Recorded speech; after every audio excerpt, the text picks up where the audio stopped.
Hello, good evening. ഇപ്പൊ തുടങ്ങാം കേട്ടോ, just 2 minute. Sir, good evening sir. ഇപ്പൊ തുടങ്ങാം. Good okay. evening, sir.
Hello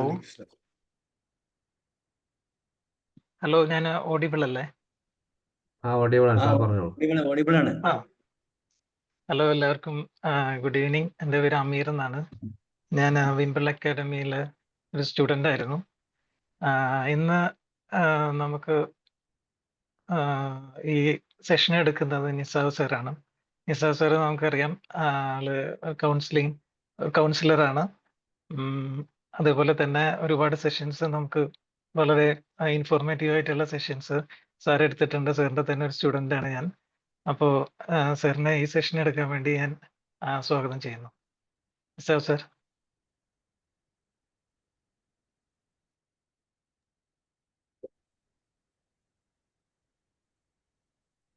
thank you Ameer. Hello, good evening. Sir, good evening sir. Good evening sir. Good evening. എന്തൊക്കെയാണ്? Good evening. എന്താണ് വിശേഷങ്ങളൊക്കെ? Good evening, sir. നല്ല വിശേഷം. ഫൈസൽ സാർ ഇന്ന് ഭയങ്കര തിരക്കിലാണെന്ന് തോന്നുന്നു. അതുകൊണ്ടാണ് നമ്മൾ അമീർ സാറിനൊന്ന് ഏൽപ്പിച്ചിട്ടുണ്ടായിരുന്നത്. അപ്പോൾ ഏതായാലും കുഴപ്പമില്ല, നമുക്ക് ജസ്റ്റ് ഒന്ന് തുടങ്ങാം.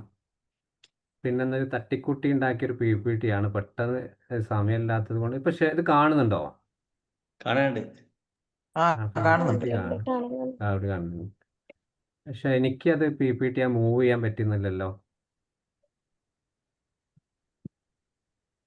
ഒന്നുകൂടി സ്റ്റോപ്പ് ചെയ്തിട്ട് രണ്ടാം.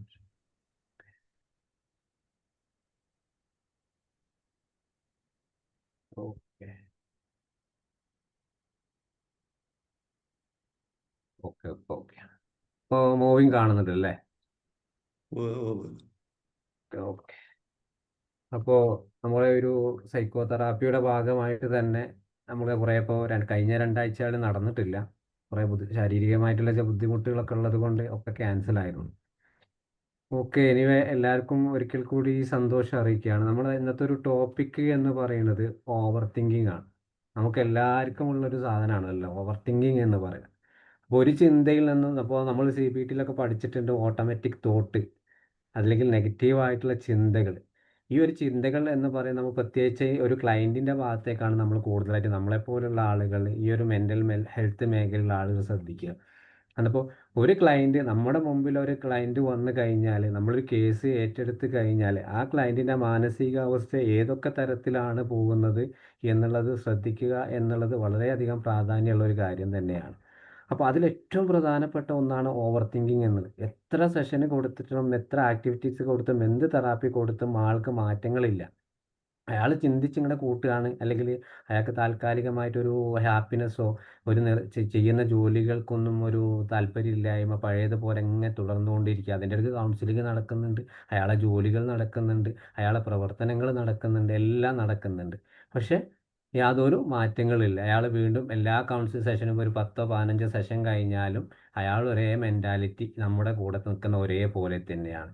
പക്ഷെ ഇങ്ങനെ ഉണ്ടാകുന്ന ഒരു അവസ്ഥ, അതായത് ഓവർ തിങ്കിങ് എന്ന് പറയുന്ന ഒരു മനസ്സിൻ്റെ പ്രവർത്തനം തന്നെയാണ്.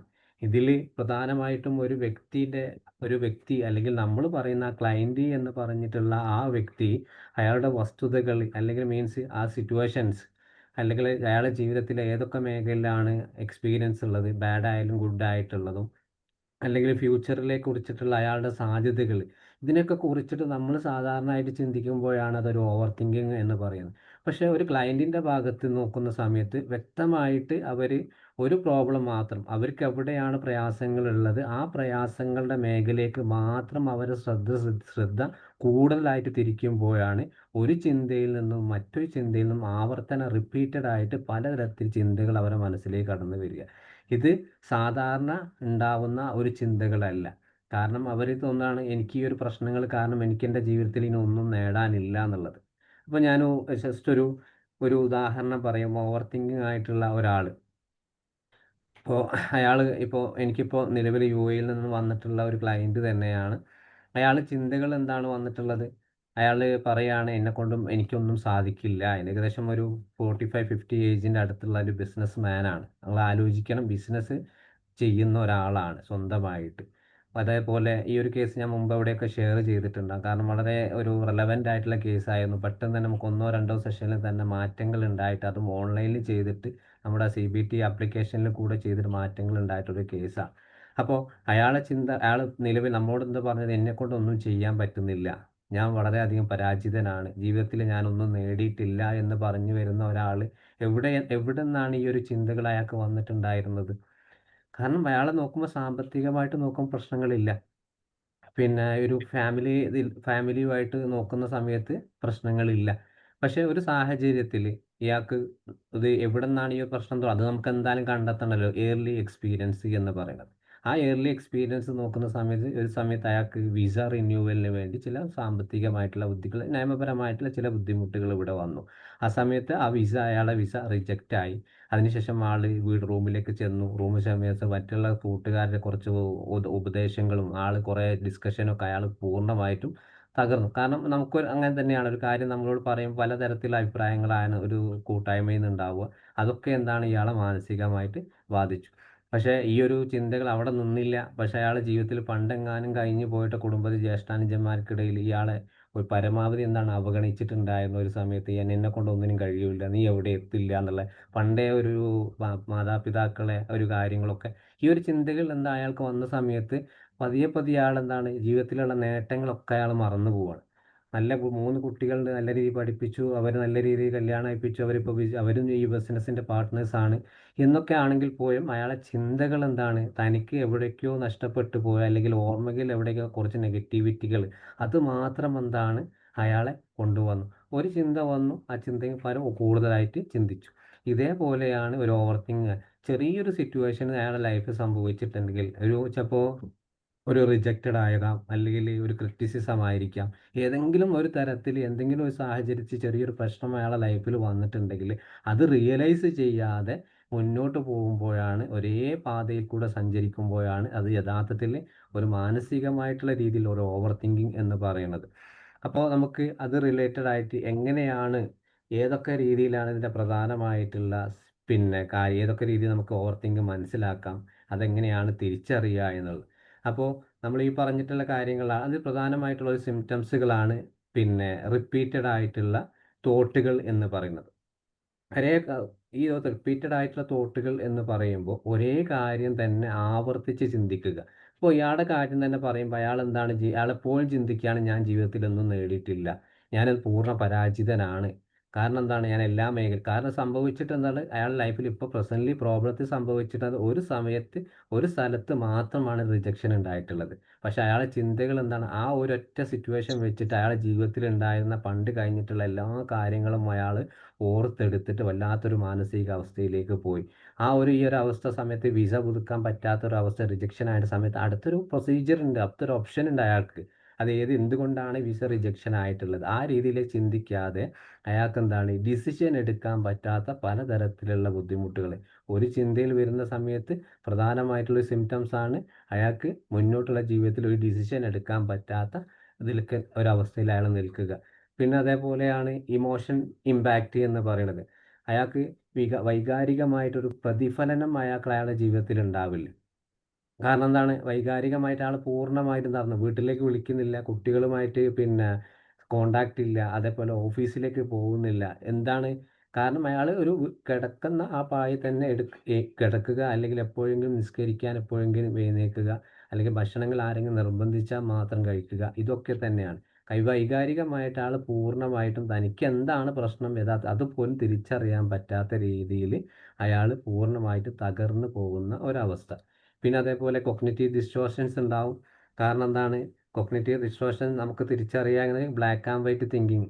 എൻ്റെ മുമ്പിൽ എല്ലാം ശൂന്യമാണ്, എല്ലാം ഒരേപോലെയാണ്, എൻ്റെ കാണുന്ന കൊല്ലം അല്ല, എൻ്റെ ചുറ്റുപാടുള്ള ആളുകളൊക്കെ മോശക്കാരാണ്, ഞാൻ വലിയവനാണ്, മറ്റെങ്കിലും എന്താണ്, ഞാൻ മോശക്കാരനാണ്, മറ്റുള്ള ആളുകളുടെ ചിന്തകളാണ്. ഇനിയിപ്പോൾ അതേപോലെ കാറ്റസ്ട്രോഫൈസിങ്, എല്ലാം എൻ്റെ ലൈഫിൽ നടക്കുന്നതെല്ലാം ദുരന്തങ്ങളാണ്, ഇനിയൊന്നും നല്ലത് നടക്കാനില്ല. ഇങ്ങനെ അതേപോലെ റൂമിനേഷനും അതിൻ്റെ കൂടെ ഉണ്ടാകും. കൊഗ്നിറ്റീവ് ഡിസ്റ്റോർഷൻ പ്രധാനപ്പെട്ടതാണ്. അപ്പോൾ റൂമിനേഷൻ എന്ന് പറയാൻ ചിന്തിച്ച ഈ റിപ്പീറ്റഡ് ആയിട്ടുള്ള കാര്യങ്ങൾ തൻ്റെ ലൈഫിൽ വീണ്ടും വരുമോ എന്നുള്ള ഒരു പ്രതീക്ഷ.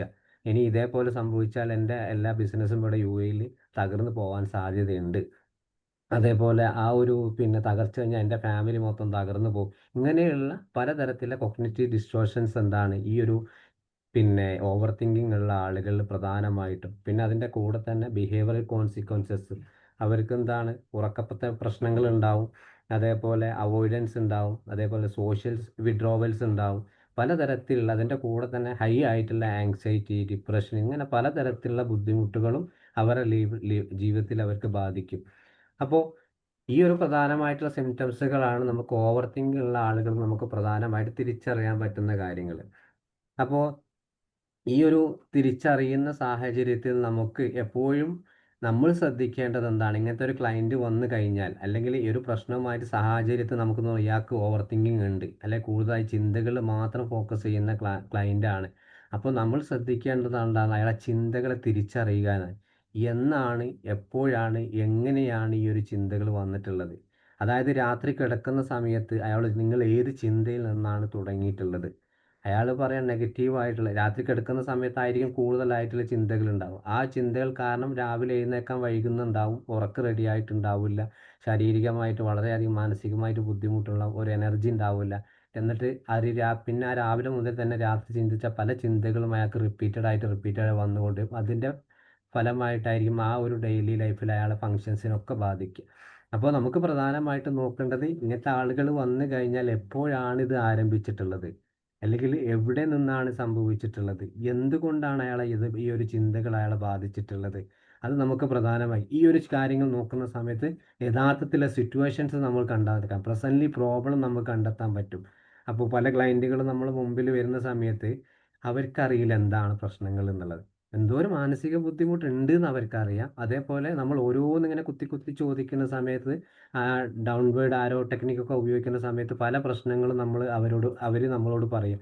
പക്ഷേ ഇതിൽ യഥാർത്ഥ പ്രശ്നം എന്താണെന്ന് തിരിച്ചറിയണമെങ്കിൽ നമുക്ക് ഈ ഒരു ട്രിഗറുകൾ നമ്മൾ കണ്ടെത്തണം. ട്രിഗർ കണ്ടെത്തുക എന്ന് വെച്ചാൽ അവരോട് ചോദിക്കുക, എന്ന് മുതലാണ് നിങ്ങൾക്ക് ഈ ഒരു സങ്കടപരമായിട്ട് കാര്യം തുടങ്ങിയിട്ടുള്ളത്, ആര് മുഖേനയാണ് നിങ്ങൾക്ക് സംഭവിച്ചിട്ടുള്ളത്, എന്തുകൊണ്ടാണ് നിങ്ങളുടെ ലൈഫിനെ ഇത് ബാധിച്ചിട്ടുള്ളത്. ഇങ്ങനെ പലതരത്തിലുള്ള കാര്യങ്ങൾ അവരോട് ചോദിക്കുക. അപ്പോൾ യഥാർത്ഥത്തിൽ ട്രിഗറുകൾ നമുക്ക് കണ്ടെത്താൻ പറ്റും. പിന്നെ ഇതിൻ്റെ കൂടെ തന്നെ ഈ ഒരു ട്രിഗറിങ് മാപ്പിംഗ് എന്ന് പറയുന്നതുണ്ട്. അതായത് ഈ ഒരു ട്രിഗറിങ് മാപ്പിംഗ് എന്ന് പറയുന്നത് അവരെ ഓവർ തിങ്കിങ്ങിന് അവരെ എഫക്റ്റീവ് ആകുന്ന പല കാര്യങ്ങളുണ്ടാവും. അപ്പോൾ എനിക്കിപ്പോൾ ഒരു ഓവർ തിങ്ക് വന്നിടങ്ങി ഓട്ടോമാറ്റിക്കലായിട്ട് ഒരു ഓവർ തിങ്ക് വരണമെന്നില്ല. അപ്പോൾ നിങ്ങൾ ആരെങ്കിലും ചിലപ്പോൾ എനിക്കൊരു മെസ്സേജ് അയച്ചിട്ടുണ്ടാവും, ഈ ഒരു ക്ലാസ് ഒന്നും ശരിയല്ല, അല്ലെങ്കിൽ ഒരു ക്ലയൻറ്റ് എന്നോട് പറയാണ്, നിങ്ങളെ 2 സെഷൻ എനിക്ക് തന്നു, അതിലൊന്നും എനിക്കൊന്നും കിട്ടിയിട്ടില്ല. അപ്പോൾ പെട്ടെന്ന് ഞാനൊന്ന് ഡൗൺ ആയി ഈ ഒരു ചോദ്യം കേട്ടപ്പോൾ, അല്ലെങ്കിൽ ആ ഒരു മെസ്സേജ് കണ്ടപ്പോൾ ഒക്കെ. അപ്പോൾ എനിക്കെന്താ നെഗറ്റീവായി, എന്തുകൊണ്ട് എന്നതിന് പകരം ഞാൻ വളരെ മോശക്കാരനാണ്, കാരണം ഞാൻ എന്ത് ചെയ്തിട്ടും അവിടെ മാറ്റങ്ങളില്ല എന്നുള്ളത്. അപ്പോൾ സാഹചര്യങ്ങളാണ് യഥാർത്ഥത്തിൽ എന്താണ് ഈ ഒരു ചിന്തകൾക്ക്, അതാണ് മാപ്പിംഗ് ഉണ്ടാക്കുക എന്നുള്ളത്, ട്രിഗറിങ് മാപ്പിംഗ് നമ്മൾ കണ്ടത്. ഒരു കൗൺസിലർ എന്ന നിലയിൽ, ഒരു സൈക്കോ തെറാപ്പിസ്റ്റ് എന്ന നിലയിൽ നമ്മൾ ശ്രദ്ധിക്കേണ്ടത് ഒരു മാപ്പിംഗ് നമ്മൾ കണ്ടെത്തണം. അതിൽ പ്രധാനപ്പെട്ടതാണ് സിറ്റുവേഷൻസ്. ഏത് സാഹചര്യത്തിലാണ് ഇയാൾക്ക് പ്രശ്നങ്ങൾ വന്നിട്ടുള്ളത്? ഒരു വർക്ക് ഡെഡ് ലൈനാണ്, ജോലി സ്ഥലത്തുള്ള ബുദ്ധിമുട്ടുകളാണോ? ഇനിയിപ്പോൾ കുട്ടികൾ നോക്കുകയാണെങ്കിൽ എക്സാം പരമായിട്ട് ഫിയറും കാര്യമായിട്ടുള്ളതാണ്, സ്കൂൾ ബന്ധപ്പെട്ട കാര്യങ്ങളാണോ? ഇപ്പോൾ സോഷ്യൽ ഗാദറിങ്, മറ്റുള്ള പബ്ലിക് ആയിട്ടുള്ള എൻവിറോൺമെൻറ്റുമായിട്ടുള്ള ബന്ധങ്ങളാണോ?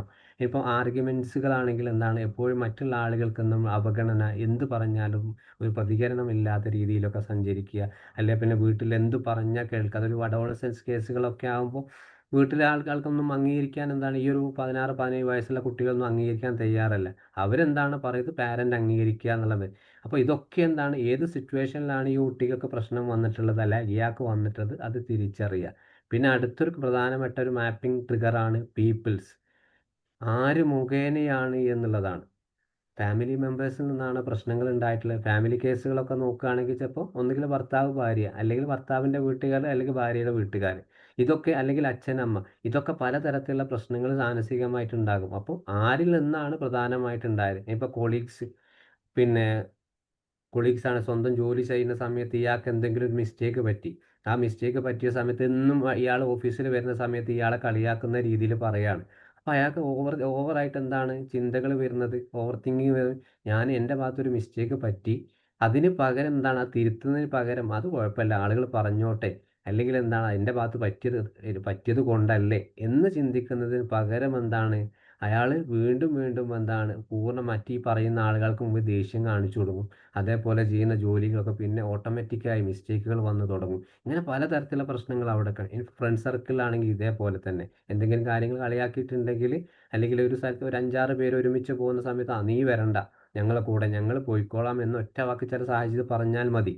ഇതൊക്കെ ഇവരെ ബാധിക്കും. പിന്നെ അതോറിറ്റി ഫിഗേഴ്സ്, മറ്റു തരത്തിലുള്ള ഒരു റിലേഷൻഷിപ്പുകൾ, അതേപോലെ പിന്നെ നമ്മളെ എൻവിറോൺമെൻറ്റുള്ള ചുറ്റുപാടുകൾ, ഇതൊക്കെ ഏത് സാഹചര്യത്തിൽ നിന്നും ആരിൽ നിന്നാണ് എന്നുള്ളതാണ്. പിന്നെ ടൈംസാണ്, സമയമാണ്. ഏത് സമയങ്ങളിലാണ് ഏറ്റവും കൂടുതൽ ഈ ഓവർ തിങ്കിങ് ആളുകളെ ബാധിക്കുന്നത് എന്നുള്ളതാണ്.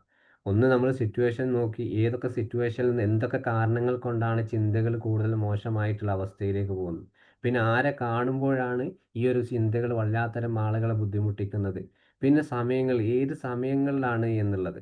കാരണം ഈവനിങ് അവേഴ്സ്, അല്ലെങ്കിൽ ഉറങ്ങുന്നതിന് മുമ്പ് തന്നെ, അല്ലെങ്കിൽ മറ്റേതെങ്കിലും തരത്തിൽ ആ ജോലികൾ ചെയ്യുന്ന സമയത്ത്, ഏത് തരത്തിൽ ജോലി ചെയ്യാൻ, സ്ട്രെസ്ഫുൾ ജോലിയാണോ, അല്ലെങ്കിൽ നോർമലായി വീട്ടിലത്തെ ജോലികളാണോ, അല്ലെങ്കിൽ പഠിക്കുന്ന എന്തെങ്കിലും കാര്യങ്ങളാണോ, ഇതൊക്കെ സമയത്ത് അവർക്ക് എപ്പോഴാണ് വരുന്നത്.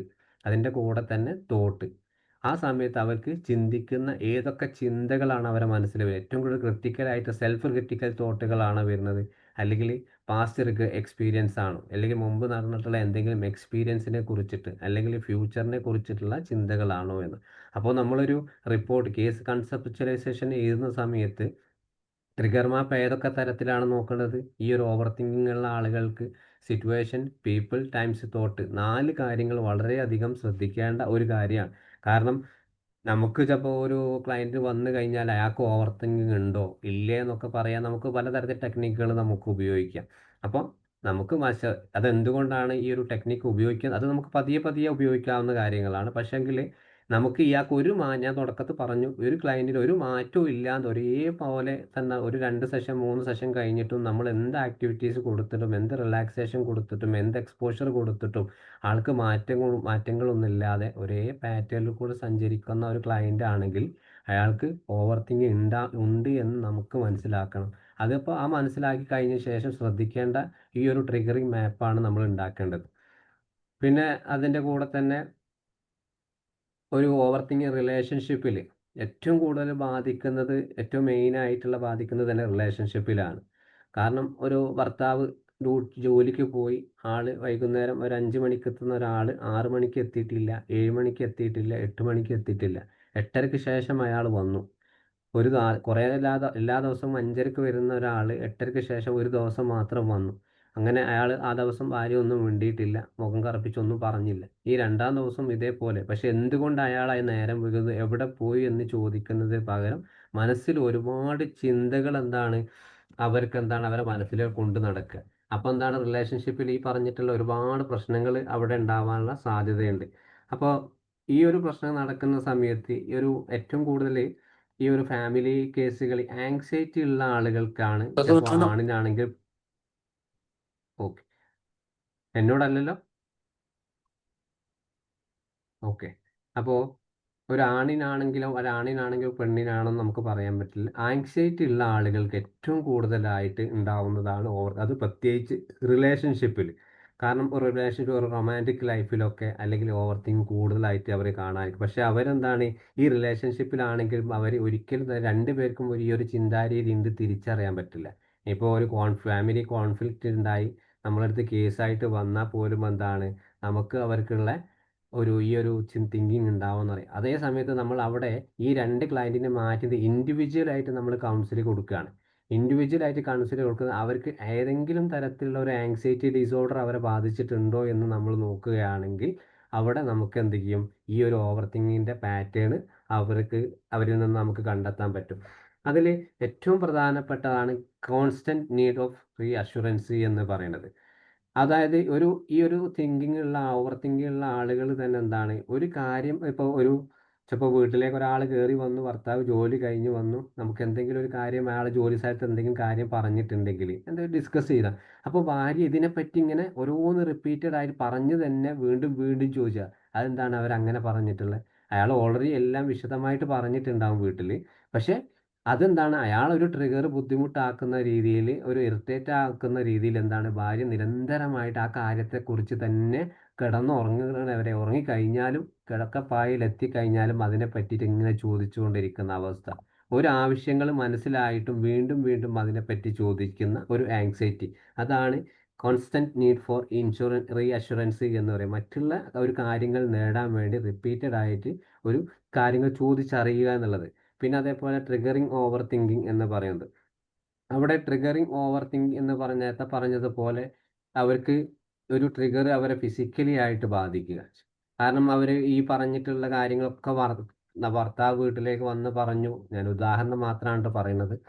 ഭർത്താവ് വീട്ടിലേക്ക് വന്ന സമയത്ത് ആള് ഈ ഒരു കാര്യമൊക്കെ പറഞ്ഞതിന് ശേഷം അയാൾക്കൊരു ശാരീരികമായിട്ട് പെട്ടെന്നൊരു അസ്വസ്ഥത. അയ്യോ, എനിക്കെന്തോ വയ്യായ്ക പോലെ, അല്ലെങ്കിൽ എനിക്ക് തലവേദന പോലെ, ഞാനൊന്ന് പോയി കിടക്കട്ടെ, നിങ്ങൾ സ്വന്തമായിട്ട് ഭക്ഷണം എടുത്ത് കഴിച്ചോളൂ.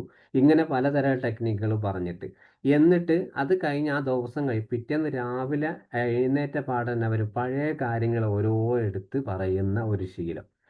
അതായത് വീണ്ടും നിങ്ങൾ അന്ന് അങ്ങനെ ചെയ്തില്ലേ, എന്തുകൊണ്ട് നിങ്ങൾ എന്നോട് മുമ്പേ പറഞ്ഞിട്ടില്ല, ഇങ്ങനൊരു സിറ്റുവേഷൻ ഉണ്ടാകുന്ന സമയത്ത്, അല്ലെങ്കിൽ കുറച്ച് നേരം പോവുകയാണ് എന്നോടൊന്ന് പറഞ്ഞൂടെ.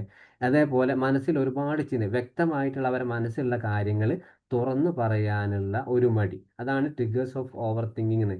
മറ്റുള്ള കാര്യങ്ങൾ ഒരുപാട് ഉള്ളിലുള്ള ചിന്താഗതികൾ ട്രിഗറൊക്കെ മറച്ചു വെച്ചിട്ട് മറ്റൊരു റീസണിലേക്ക് പോകുന്ന ഒരു കാര്യം. ഇനി മറ്റൊരു പോയിന്റിലേക്ക് എന്ന് പറയുന്നത് പാരഡോക്സ് ആണ്. പാരഡോക്സ് ഓഫ് ഡിസയർ എന്ന് പറയുമ്പോൾ ഇങ്ങനത്തെ ആളുകൾ റിലേഷൻഷിപ്പിൽ അവർക്ക് ഒരു ഇരിക്കപ്പുറതി ഇല്ലാത്തൊരു ജീവിതമായിരിക്കും. അവർക്ക് എപ്പോഴും ഒരു ബ്ലെയിംസ് ആയിരിക്കും, മറ്റുള്ള ആളുകൾ ഡൗട്ടായിരിക്കും, എപ്പോഴും ഒരു സംശയാത്മകമായ രീതിയിലായിരിക്കും ഫാമിലി ലൈഫിനെ അവർക്ക് കാണാൻ. എന്നാൽ അവർക്ക് ഈ ഒരു ചെറിയൊരു സംശയം അവർക്ക് എവിടെയും തെളിവും കാര്യങ്ങളൊന്നും അവർക്ക് കിട്ടിയിട്ടുണ്ടാവും. എങ്കിൽ പോലും ഓരോ കാര്യങ്ങൾ മറ്റുള്ള ആളുകളെ ബുദ്ധിമുട്ടിക്കുന്ന, ഞാൻ അത് കണ്ടിട്ടുണ്ട്, ഇത് കണ്ടിട്ടുണ്ട്, ഒരു ഡെലൂഷൻ പോലെ അല്ലെങ്കിൽ സൂപ്പർ നാച്ചുറൽ പവർ പോലെ എല്ലാം ഒരു വിശ്വസിക്കുന്ന രീതിയിൽ ഓക്കെയാണ്, എൻ്റെ ഭാഗത്തൊന്നും തെറ്റ് വരാൻ, അയാളാണ് എല്ലാ കാര്യങ്ങളും തെറ്റൊക്കെ ചെയ്യുന്നത്, ഞാൻ എൻ്റെ ഭാഗത്ത് ഇങ്ങനെ ബുദ്ധിമുട്ട് ഒരിക്കലും ഞാൻ ഉണ്ടാക്കാറില്ല. ഈ ഒരു രീതി എപ്പോഴും ആളുകൾക്ക് പറഞ്ഞു കൊടുക്കുക. ഇങ്ങനത്തെ ആളുകൾക്ക് ഓവർ തിങ്കിങ് കൂടുതലായിരിക്കുമെന്നാണ്. അതിൻ്റെ കൂടെ തന്നെ നെഗറ്റീവ് തോട്ട് ലൂപ്സുകൾ. അവർക്ക് ഒരു ലോബ്സ്, നമ്മൾ പറയാറില്ല, ഒരു ആങ്സൈറ്റി വരുന്നു, ഒരു നെഗറ്റീവ് തോട്ട് വരുന്നു, അയാൾ താൽക്കാലികമായിട്ട് ആ നെഗറ്റീവ് തോട്ട് മറക്കാൻ വേണ്ടി എന്തെങ്കിലും ആശ്വാസ പ്രവർത്തനങ്ങൾ ചെയ്യുന്നു. ഇതേപോലെയാണ് ഒരു ചിന്ത വന്നു കഴിഞ്ഞാൽ ആ ലൂപ്പിൽ അങ്ങനെ കറങ്ങിക്കൊണ്ടിരിക്കും. അതിൽ നിന്നൊരു വ്യത്യാസമില്ലാത്ത ഒരു രീതി. ഇതേപോലെയാണ് അവരുടെ റിലേഷൻഷിപ്പിലും എല്ലാ കാര്യത്തിലും ഉണ്ടാവുന്നത്. കാരണം അവർ തോന്നുകയാണ് ഇങ്ങനെയൊന്നല്ല റിലേഷൻഷിപ്പ് പോകേണ്ടത്, ഞാൻ ഈ കല്യാണത്തിന് മുമ്പ് ഇങ്ങനെയൊന്നല്ല ഈ റിലേഷൻഷിപ്പിൽ ആഗ്രഹിച്ചിട്ടുള്ളത്, ഈ ഒരു ജീവിതം ഞാൻ മറ്റൊരു തരത്തിലാണ് എൻ്റെ ഫാമിലി പറഞ്ഞു തന്നിട്ട്, എൻ്റെ ആഗ്രഹങ്ങൾ ഇതല്ലായിരുന്നു. ഇങ്ങനെ പലതരത്തിലുള്ള ഓരോ കാര്യങ്ങൾ വർഷങ്ങൾക്ക് ശേഷമായിരിക്കും പറയുന്നത്. ഒരു കൊല്ലം 4 കൊല്ലം കഴിഞ്ഞിട്ട് സൈലന്റ് ആയി പോയി, ഇനി ഒരു കുട്ടി വന്നാൽ 2 കുട്ടികളൊക്കെ ഉണ്ടായി കഴിഞ്ഞ ശേഷം അവർ തുടങ്ങും എൻ്റെ ജീവിതം നിങ്ങൾ കാരണം നശിച്ചു, അല്ലെങ്കിൽ എന്താണ് ഞാൻ നിങ്ങളെ കൂടിയതിന് ശേഷമാണ് ഞാൻ എവിടെ എത്താണ്ടായിപ്പോയത്. ഇങ്ങനെയുള്ള പലതരത്തിലുള്ള, ഇതിപ്പോൾ ആണും പെണ്ണും തിരിച്ചു പറയാനുള്ള സാധ്യത കൂടുതലാണ്. പക്ഷെ ഇങ്ങനത്തെ പറയുന്ന ആളുകൾക്ക് എന്താണ്, എവിടെയോ ഒന്ന് സംഭവിച്ചിട്ടുണ്ടാകും, ഒരു ചെറിയൊരു ട്രിഗർ. ആ ട്രിഗറിൽ നിന്ന് തുടങ്ങിയതായിരിക്കും ഈ ഒരു ഓവർ തിങ്കും കാര്യങ്ങളും. കാരണം ഞാൻ ഫാമിലി തന്നെ എടുത്ത് പറയാനുള്ളത്, ഫാമിലി കേസുകൾക്ക് ഒരുപാട് വരുന്ന സമയത്ത് ഇവർ പറയുന്ന ഓരോ കാര്യങ്ങളാണ്. എന്തോ ഒരു തെളിവില്ലാത്ത ചെറിയ ചെറിയ കാര്യങ്ങൾ, അത് കുഞ്ഞു കുഞ്ഞു പ്രശ്നങ്ങളാണ് അവരുടെ ലൈഫിലുള്ളത്. അതിനെങ്ങനെ വലുതാക്കി വലുതാക്കി കൊണ്ടുവരുന്ന രീതിയാണ് പല കേസുകളിൽ കണ്ടിട്ടുള്ളത്. പിന്നെ അതേപോലെയാണ് ഒരു ട്രോമ ഉള്ള ആളുകൾക്ക് എങ്ങനെയാണ് ഒരു ഓവർ തിങ്കിങ് വരുന്നത്. Fear of phasing the past. അതായത് മുമ്പ് കഴിഞ്ഞിട്ടുള്ള ആ ഒരു ട്രോമയെ കുറിച്ചാണ് വീണ്ടും ഞാൻ നേരിട്ട് അനുഭവിക്കേണ്ടി വരുമോ, അല്ലെങ്കിൽ എൻ്റെ ലൈഫിൽ വീണ്ടും വരുമോ എന്നുള്ള ചെറിയൊരു ഭയമോ, അല്ലെങ്കിൽ അതൊന്ന് വീണ്ടും സംഭവിച്ചു കഴിഞ്ഞാൽ എനിക്ക് പഴയതുപോലെ ഇപ്പം നിലവിൽ ഞാൻ നിൽക്കുന്ന സാഹചര്യത്തിൽ പോലൊന്നും എനിക്ക് സഞ്ചരിക്കാൻ കഴിയില്ല, ഇതിനേക്കാളും കൂടുതലായിട്ട് എന്തെങ്കിലും വല്ലാത്തൊരു പ്രശ്നങ്ങൾ വരാൻ സാധ്യതയുണ്ട്. അപ്പോൾ ഇങ്ങനെ ഉണ്ടാകുമ്പോൾ സമയത്ത് തന്നെ അവർ വെൽ പ്ലാൻഡ് ആയിരിക്കും, പ്ലാനിങ് എവറിത്തിങ് അഡ്വാൻസ്. കാരണം ഈ ഒരു പ്രശ്നം അവർക്ക് ഉള്ളത് കൊണ്ട്, ഈ ഒരു ചിന്ത ഉള്ളത് കൊണ്ട് തന്നെ അവരെല്ലാം ഏത് മേഖലയിൽ കൂടെ സഞ്ചരിക്കുകയാണെങ്കിലും, എന്ത് ജോലിയിലാണെങ്കിലും, ഏത് കാര്യത്തിലേക്കാണെങ്കിലും അവരെല്ലാം ആദ്യം മുൻകൂട്ടി പ്ലാൻ ചെയ്യും. കാരണം ഒരു യാത്രക്ക് പോവുകയാണെങ്കിൽ ആ യാത്രയിൽ എന്തെങ്കിലുമൊക്കെ ഇൻസിഡൻറ്റ് സംഭവിക്കാൻ സാധ്യതയുണ്ടോ ഇല്ലയോ എന്നുള്ളത് വളരെ വ്യക്തമായിട്ട് അവർ അന്വേഷിച്ചിട്ടേ അതിലേക്ക് പോകും. ഇനിയിപ്പോൾ ഒരാളോട് ഒരു ബിസിനസ് സ്റ്റാർട്ട് ചെയ്യാൻ, അതിനെപ്പറ്റി ആളെപ്പറ്റി പൂർണ്ണമായിട്ട് ആലോചിക്കും, അല്ലെങ്കിൽ ആ ബിസിനസ് തനിക്ക് എന്തെങ്കിലും ഫ്ലോപ്പ് ഉണ്ടാവുമെന്ന് അന്വേഷിക്കും. നോർമലായിട്ട് അന്വേഷിക്കും. പക്ഷേ ഇങ്ങനത്തെ ആളുകൾ കുറച്ച് കൂടുതലായിട്ട് അതിൽ ശ്രദ്ധ കൂടും. ഇനിയിപ്പോൾ അതേപോലെ മൈൻഡ് മിസ്കൺസെപ്ഷൻ.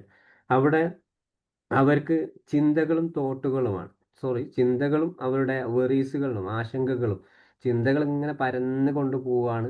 അതേപോലെ തന്നെ അവർക്കുള്ള എല്ലാ കാര്യത്തിലും ഈ ഒരു ആങ്സൈറ്റിയും അതേപോലെ വെറീസും അവരെ കൂടെ തന്നെ എല്ലാ കാലത്തുണ്ട്. എല്ലാ ജോലിക്കൊക്കെ പോകുന്നുണ്ട്. പക്ഷെ അവർ പറയും എനിക്ക് ജീവിതത്തിലൊരു സന്തോഷമില്ല, അതേപോലെ എനിക്ക് ആഗ്രഹിച്ചതുപോലെയുള്ള ഒരു ലൈഫിലേക്ക് എനിക്ക് പോകാൻ പറ്റുന്നില്ല, എനിക്ക് എന്തൊക്കെയോ പ്രശ്നങ്ങളുണ്ട്, അതെനിക്ക് ആരോടും പറയാൻ പറ്റുന്നില്ല എന്നുള്ള ആളുകളായിരിക്കും ഈ 3 പറഞ്ഞിട്ടുള്ള കാര്യങ്ങൾ. ഈ ട്രോമ ഉള്ള ആളുകൾക്ക് അവരുടെ മനസ്സിൽ, അല്ലെങ്കിൽ ഓവർ തിങ്കിങ് ആയിട്ട്. പക്ഷേ എന്താണ്, അവരുടെ മനസ്സിൽ എന്താണ്, ഈ ഒരു ചിന്തകൾക്ക് എപ്പോഴും സ്ഥാനം അവർ കൊടുക്കില്ല. കാരണം സ്ഥാനം കൊടുത്തു കഴിഞ്ഞാൽ ഒരു ചിന്ത മാത്രം ഫോക്കസ് ചെയ്യില്ല. കാരണം അവർ പറയാണ് ഇന്ന ചിന്ത, ഒരു ട്രോമ എൻ്റെ മനസ്സിനെ ബാധിച്ചിട്ടുണ്ട്, അല്ലെങ്കിൽ ഇന്ന ശാരീരിക കഴിഞ്ഞു പോയ ട്രോമ എൻ്റെ ലൈഫിലേക്ക് ബാധിച്ചിട്ടുണ്ട്. ആ ബാധിച്ചിട്ടുണ്ട് എന്നുള്ള ട്രോമ അവരുടെ ലൈഫിൽ എന്നാണ് അവരെ മനസ്സിൽ കൊണ്ടുവരുന്നത്, അന്ന് അവർ ആ ട്രോമ ഒഴിവായി കിട്ടും. അതേ സമയത്ത് അവരെ മനസ്സിലിങ്ങനെ എനിക്ക് ആ ട്രോമ വീണ്ടും വരാനുള്ള സാധ്യത കൂടുതലാണ് എന്നുള്ള ആ ഒരു ഓവർ തിങ്കിങ് ഉള്ളത് കൊണ്ടാണ് ഈ ഒരു ട്രോമ റിക്കവറി ഒരിക്കലും അവരുടെ മനസ്സിൽ നിന്ന് മാറാത്തത്. പക്ഷേ ഈ ഒരു ട്രോമ നമ്മൾ എന്താണ് ഓവർകം ഇന്നർ ഹീലൊക്കെ ചെയ്യുന്ന സമയത്ത് വളരെ സൂക്ഷ്മതയോട് കൂടി തന്നെ ഇങ്ങനത്തെ ആളുകളെ ചെയ്യണം. അവരുടെ മാനസിക അവസ്ഥകൾ നമ്മൾ പലപ്പോഴായി ശ്രദ്ധിക്കണം. ഓക്കെ, ആ രീതിയിലാണ് നമ്മൾ നോക്കേണ്ടത്. ഇനിയിപ്പോൾ സോഷ്യൽ എക്സ്പെക്റ്റേഷൻ ആൻഡ് ഫ്രണ്ട്ഷിപ്പിലേക്ക് വരുന്ന സമയത്തും പലതരത്തിലുള്ള ബുദ്ധിമുട്ടുകൾ, ഇതൊക്കെ പ്രത്യേകിച്ച് നമുക്ക് കുട്ടികൾക്കിടയിലാണ് സോഷ്യൽ എക്സ്പെക്റ്റേഷനും കാര്യങ്ങളൊക്കെ ഉള്ളത്. അതിൽ ചില റിലേഷൻഷിപ്പിലൊക്കെ പിന്നെ എക്സ്റ്റേണൽ ആയിട്ടും ഇന്റേണൽ ആയിട്ടും പലതരത്തിലുള്ള ബുദ്ധിമുട്ടുകൾ ഉണ്ടാവും. അപ്പോൾ അവർക്ക് തോന്നുകയാണ് പിന്നെ ഒരു ഷാളോ ആൻഡ് സൂപ്പർഫിഷ്യൽ റിലേഷൻഷിപ്പ്. അവർക്ക് തോന്നുകയാണ് ഞാനിപ്പോൾ ഒരു ആളുകളുമായിട്ട് വിശ്വസിച്ച് കഴിഞ്ഞാൽ, നല്ല റിലേഷൻഷിപ്പ് ഉണ്ട് കഴിഞ്ഞാൽ അവർ ഏതെങ്കിലും സാഹചര്യത്തിൽ എന്നെ ഒഴിവാക്കി പോകാനൊക്കെ സാധ്യതയുണ്ട്. ചിലപ്പോൾ തിരിച്ച് വീണ്ടും വന്നാൽ ചിലപ്പോൾ ഞാൻ അവരെ സ്വീകരിച്ചില്ലെങ്കിൽ അവർ എന്നെ വിചാരിക്കും. കാരണം അവർ തെറ്റ് തന്നെയാണ് ചിലപ്പോൾ എന്നെ ഉപേക്ഷിച്ച് പോയതെങ്കിൽ പോലും ഇവരൊരിക്കലും ഇവരെ മനസ്സ് അംഗീകരിക്കില്ല. ഇവരെ ഒഴിവാക്കി ഫ്രണ്ട്ഷിപ്പിലാണെങ്കിൽ റിലേഷൻഷിപ്പിലാണ് ഇവരെ ഒഴിവാക്കി പോയതാണ് അവർ. പക്ഷേ ഈ ഒരു ക്ലയൻറ്റ് വിചാരിക്കുന്നത് എന്താണ്, ഞാൻ അവരെ സ്വീകരിച്ചിട്ടില്ലെങ്കിൽ, അല്ലെങ്കിൽ ഞാൻ അവരോട് പിന്നെ നല്ല രീതിയിൽ സംസാരിച്ചിട്ടില്ലെങ്കിൽ എനിക്ക് വീണ്ടും പഴയതുപോലെ പല പ്രശ്നങ്ങളും, അല്ലെങ്കിൽ ഞാൻ വീണ്ടും ഒറ്റപ്പെടാനൊക്കെ സാധ്യത ഉണ്ട് എന്നുള്ള ഒരു ചിന്ത ഇവർക്ക് കൂടത്തുണ്ടാവും. പിന്നെ അതേപോലെയാണ് മിനിമലിസ്റ്റ് പെർസ്പെക്റ്റീവ് എന്ന് പറയുന്നത്. അതായത് അവർക്ക് ഇങ്ങനത്തെ ആളുകൾക്ക് എന്താണ്, ഒരു പെർസെപ്റ്റീവ്, അതായത് ഫേക്ക് ആയിട്ടുള്ള സുഹൃത്തുക്കളെ അല്ലെങ്കിൽ നല്ല സുഹൃത്തുക്കളെയും ഫേക്ക് ആയിട്ടുള്ള സുഹൃത്തുക്കളെ തിരിച്ചറിയാനുള്ള കഴിവ് അവർക്ക് ഉണ്ടാവില്ല. ആര് പറഞ്ഞാൽ ചിലപ്പോൾ പ്രത്യേകിച്ച് നമ്മുടെ നാട്ടിൽ ചില ആളുകൾക്ക് ഓൺലൈൻ ബിസിനസ് മണി ഈ ഒരു ചേഞ്ചസ് കുറേ ആളുകൾ ബന്ധപ്പെട്ട് പോകാറില്ലേ. കുറേ ആൾ ട്രബിളിൽ പെട്ട് പോകാറുണ്ട്. ഇങ്ങനത്തെ ആളുകളാണ്. അവർക്ക് നല്ലത് ഏതെന്ന് ചീത്തത് ഏതെന്ന് തിരിച്ചറിയാൻ പറ്റുന്നില്ല. അവർ വിചാരിക്കുകയാണ് ഒരു പ്രതീക്ഷ കൊടുക്കുകയാണ്, ഇന്നത് ചെയ്താൽ ഓക്കെ എനിക്ക് കാശ് കൂടുതലായി കിട്ടും. അപ്പോൾ ഒരു ഓൺലൈനിൽ പെട്ട് നല്ല കാശ് പോയിട്ടുണ്ടാവും അയാൾക്ക്. അപ്പോൾ അടുത്ത് വരുമ്പോൾ അയാൾക്ക് വീണ്ടും അതിൻ്റെ ഇത് ടെൻഡൻസി വീണ്ടും കാണിക്കുന്നു. ഇതേപോലെയാണ് അവർക്ക് നല്ലത് ചീത്തത് എന്നും തിരിച്ചറിയാനുള്ള കഴിവ് ഇവർക്ക് എന്താണ് ഈ ഓവർ തിങ്കിങ് ഉള്ള ആളുകൾ കഴിയില്ല. അതേപോലെയാണ് ഇൻവെസ്റ്റ് ഇൻ ട്രൂ ഫ്രണ്ട്സ്. അവർക്ക് നല്ല ഫ്രണ്ട്സിന് എന്താണ് ഒരു തിരിച്ചറിവ് പ്രധാനപ്പെട്ട നല്ലതിനെ നോക്കിയിട്ട് ഞാൻ പറഞ്ഞതുപോലെ തന്നെ നല്ലതിനേക്ക് തിരിച്ചെടുക്കാൻ അവർക്ക് ഒരിക്കലും ചിലപ്പോൾ ഒരാൾ പറയുകയാണ് നല്ല സുഹൃത്ത്, ചിലപ്പോൾ അയാൾ കൂടെ തന്നെ ഉണ്ടാവും, എല്ലാ കാര്യങ്ങളും അയാൾക്ക് എല്ലാ സപ്പോർട്ടും കൊടുക്കുന്നുണ്ട്. പക്ഷെ അത് ഒരിക്കലും അയാൾക്ക് തിരിച്ചറിയാൻ കഴിഞ്ഞിട്ടുണ്ടാവില്ല. പക്ഷെ ഒരു അബദ്ധങ്ങൾ പറ്റിയതിന് ശേഷം അവൻ പറഞ്ഞത് ശരിയായിരുന്നു അല്ലെങ്കിൽ അവൾ പറഞ്ഞത് ശരിയായിരുന്നു എന്നുള്ള ഒരു പാറ്റേണിലേക്ക് പോയി അതിന് പിന്നെ ആൾ ടെൻഷൻ അടിക്കുന്ന ഒരു രീതി.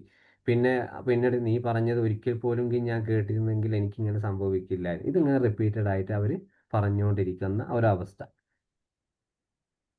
ഓക്കെ, ഇത് ഇതുവരെ ഓക്കെ ആണോ? എന്തെങ്കിലും സംശയങ്ങൾ, എനി ഡൗട്ട്സ്, എനി ക്വസ്റ്റ്യൻസ്? ഓക്കെയാണ് സാർ. അപ്പോൾ നമുക്ക് ഇതിൻ്റെ ഓവർ തിങ്കിങ്ങുള്ള ആളുകൾക്ക് തന്നെ പലതരത്തിലുള്ള സ്ട്രെസ് ലെവൽ നമുക്ക് നോക്കേണ്ടി വരും. അപ്പോൾ അതിൽ പ്രധാനപ്പെട്ട ഒന്നാണ് അക്യൂട്ട് സ്ട്രെസ് എന്ന് പറയുന്നത്. നോർമലായിട്ടുള്ള ഒരു സ്ട്രെസ്. അക്യൂട്ട് സ്ട്രെസ്സിൽ വരുന്നത് ഒരു എക്സാം ഫിയറുമായിട്ട് ബന്ധപ്പെട്ടുള്ള കാര്യങ്ങൾ വരും. കാരണം എക്സാം എഴുതി കഴിഞ്ഞിട്ട് അല്ലെങ്കിൽ എക്സാം എഴുതാൻ പോയി ഞാനതിൽ തോറ്റു പോവുമോ അല്ലെങ്കിൽ പഠിച്ചൊന്നും ശരിയായിട്ടില്ല, അങ്ങനെ പല തരത്തിലുള്ള ബുദ്ധിമുട്ടുകളൊക്കെ ഉണ്ടെങ്കിൽ ഇത് അക്യൂട്ട് സ്ട്രെസ്സിലായിട്ട് ഓവർ തിങ്ക് കൂടുതലായിരിക്കും. ഇനിയിപ്പോൾ എപ്പിസോഡിക് സ്ട്രെസ്സിലേക്ക് വരുന്ന സമയത്ത് അവർക്ക് എന്താണ് വർക്ക് റിലേറ്റഡ് ആയിട്ടുള്ള കാര്യങ്ങൾ അല്ലെങ്കിൽ ഫിനാൻഷ്യൽ പരമായിട്ടുള്ള ബുദ്ധിമുട്ടുകളൊക്കെ ഉള്ള ആളുകളാണ് എപ്പിസോഡിക് സ്ട്രെസ്സിൽ വരുന്നത്. പിന്നെ ക്രോണിക് സ്ട്രെസ്സിൽ വരുന്നത് എന്താണ്, അവരും ഫിനാൻഷ്യൽ പ്രോബ്ലം ആണ് ഹൈ ആയിട്ട് വരിക. കാരണം എന്തെങ്കിലും ഒരു സാമ്പത്തികമായിട്ടുള്ള പ്രശ്നങ്ങൾ വന്നു കഴിഞ്ഞാൽ അവർക്കത് ആ സമയത്തൊന്ന് ഹാൻഡ് ഓവർ ചെയ്യാൻ പറ്റിയിട്ടില്ലെങ്കിൽ അതിൽ നിന്നും എന്താണ് ഒരുപാട് പ്രശ്നങ്ങളും ചിന്തകളും അയാളെ ബാധിക്കും. അതേപോലെ അബ്യൂസ് റിലേഷൻഷിപ്പിലൊക്കെ എന്തെങ്കിലും സംഭവിച്ചിട്ടുണ്ടെങ്കിൽ, ഏതെങ്കിലും പണ്ടെങ്ങാനും ഒരു അബ്യൂസ് സംഭവിക്കുക അല്ലെങ്കിൽ PTSD പോലെ എന്തെങ്കിലും ട്രോമകൾ എന്തെങ്കിലും സംഭവിക്കുക, ഇതൊക്കെ ക്രോണിക്കിൽ വരുന്നതാണ്. ഇത് സംഭവിച്ച ശേഷം അവർക്ക് വല്ലാത്ത ബുദ്ധിമുട്ടുകൾ ഉണ്ടാവും. ഇനിയിപ്പോൾ ഫിസിക്കൽ സ്ട്രെസ്സിലേക്ക് വരുന്ന സമയത്ത് എന്താണ് അവർക്ക് മസിൽ റിലാക്സ്, എപ്പോഴും ശാരീരികമായിട്ടുള്ള സൊമാറ്റിക് പെയിൻസുകൾ. കാരണം എവിടെ കാണിച്ചാലും അവർക്ക് അസുഖങ്ങൾ കുറയുന്നില്ല. ആയുർവേദിക് കാണിക്കുന്നു, ഇംഗ്ലീഷ് കാണിക്കുന്നു, ഹോമിയോപ്പതി കാണിക്കുന്നു, പലതരത്തിലുള്ള മരുന്നുകൾ കഴിച്ചിട്ടും ഇവർക്ക് അസുഖങ്ങൾ, പക്ഷെ വേദന അവർക്ക് കുറയുന്നില്ല. ഇങ്ങനത്തെ ആളുകൾ എന്താണ് ഒരു ദിവസം ഇംഗ്ലീഷ് കഴിച്ചു കഴിഞ്ഞാൽ 2 ദിവസം കഴിഞ്ഞ് പിന്നെ ആയുർവേദിക്കിലേക്കും, അങ്ങനെ മാറി മാറി എന്താണ് പലതരത്തിലെ ചുറ്റുപാടിലേക്കും പോകുന്ന അവസ്ഥ. ഇവൻ്റെ സൈക്കോളജിക്കൽ ഇമോഷണൽ സ്ട്രെസ്സിലേക്ക്, അവിടെ എന്താണ് ഏതെങ്കിലും റിലേഷൻഷിപ്പുമായിട്ട് ബന്ധപ്പെട്ട് അല്ലെങ്കിൽ പെർഫോമൻസുമായിട്ട് ബന്ധപ്പെട്ടുള്ള കാര്യങ്ങളൊക്കെയാണ്. അപ്പം നല്ലൊരു പെർഫോമൻസ് ഒരു കുട്ടിക്ക് ചെയ്യാൻ പറ്റിയിട്ടില്ലെങ്കിൽ ആ കുട്ടി വിചാരിക്കുകയാണ് എൻ്റെ ലൈഫിൽ ഇനിയിപ്പോൾ പഴയതുപോലെ ആവാൻ കഴിയില്ല, മറ്റുള്ള കുട്ടികളെ മുമ്പിൽ ഞാൻ വളരെ ലോ ആണ്, ഇങ്ങനെ പലതരത്തിലുള്ള ചിന്ത മാനസികമായിട്ട് ബാധിക്കുന്നു. ഇപ്പോൾ എൻവിറോൺമെൻറ്റെങ്കിലാണെങ്കിലോ, ഇപ്പോൾ നമ്മളിപ്പോൾ ഒരു ക്ലാസ് എടുക്കുമ്പോൾ തന്നെ ഒരു 2-3 ആളുകൾ മൈക്ക് ഓൺ ആക്കി വെച്ചിട്ട് വല്ലാത്ത നോയ്സ് പ്രശ്നങ്ങൾ ഉണ്ടാക്കുന്നു. അതേപോലെ പൊല്യൂഷൻ്റെ ചിലപ്പോൾ ഭയങ്കര പ്രശ്നങ്ങൾ സംസാരിക്കുന്നു, നമ്മളെ ക്ലാസ് മറ്റുള്ള ആളുകൾ ശ്രദ്ധിക്കാൻ പറ്റുന്നില്ല, അങ്ങനെ പല ബുദ്ധിമുട്ടുണ്ടാകുന്ന സമയത്ത് നമുക്ക് തന്നെ ഒരു ഓട്ടോമാറ്റിക്കായിട്ട് ഓവർ തിങ്കിങ് വരും. അതൊക്കെ ഒരു സാഹചര്യത്തിനനുസരിച്ചാണ്.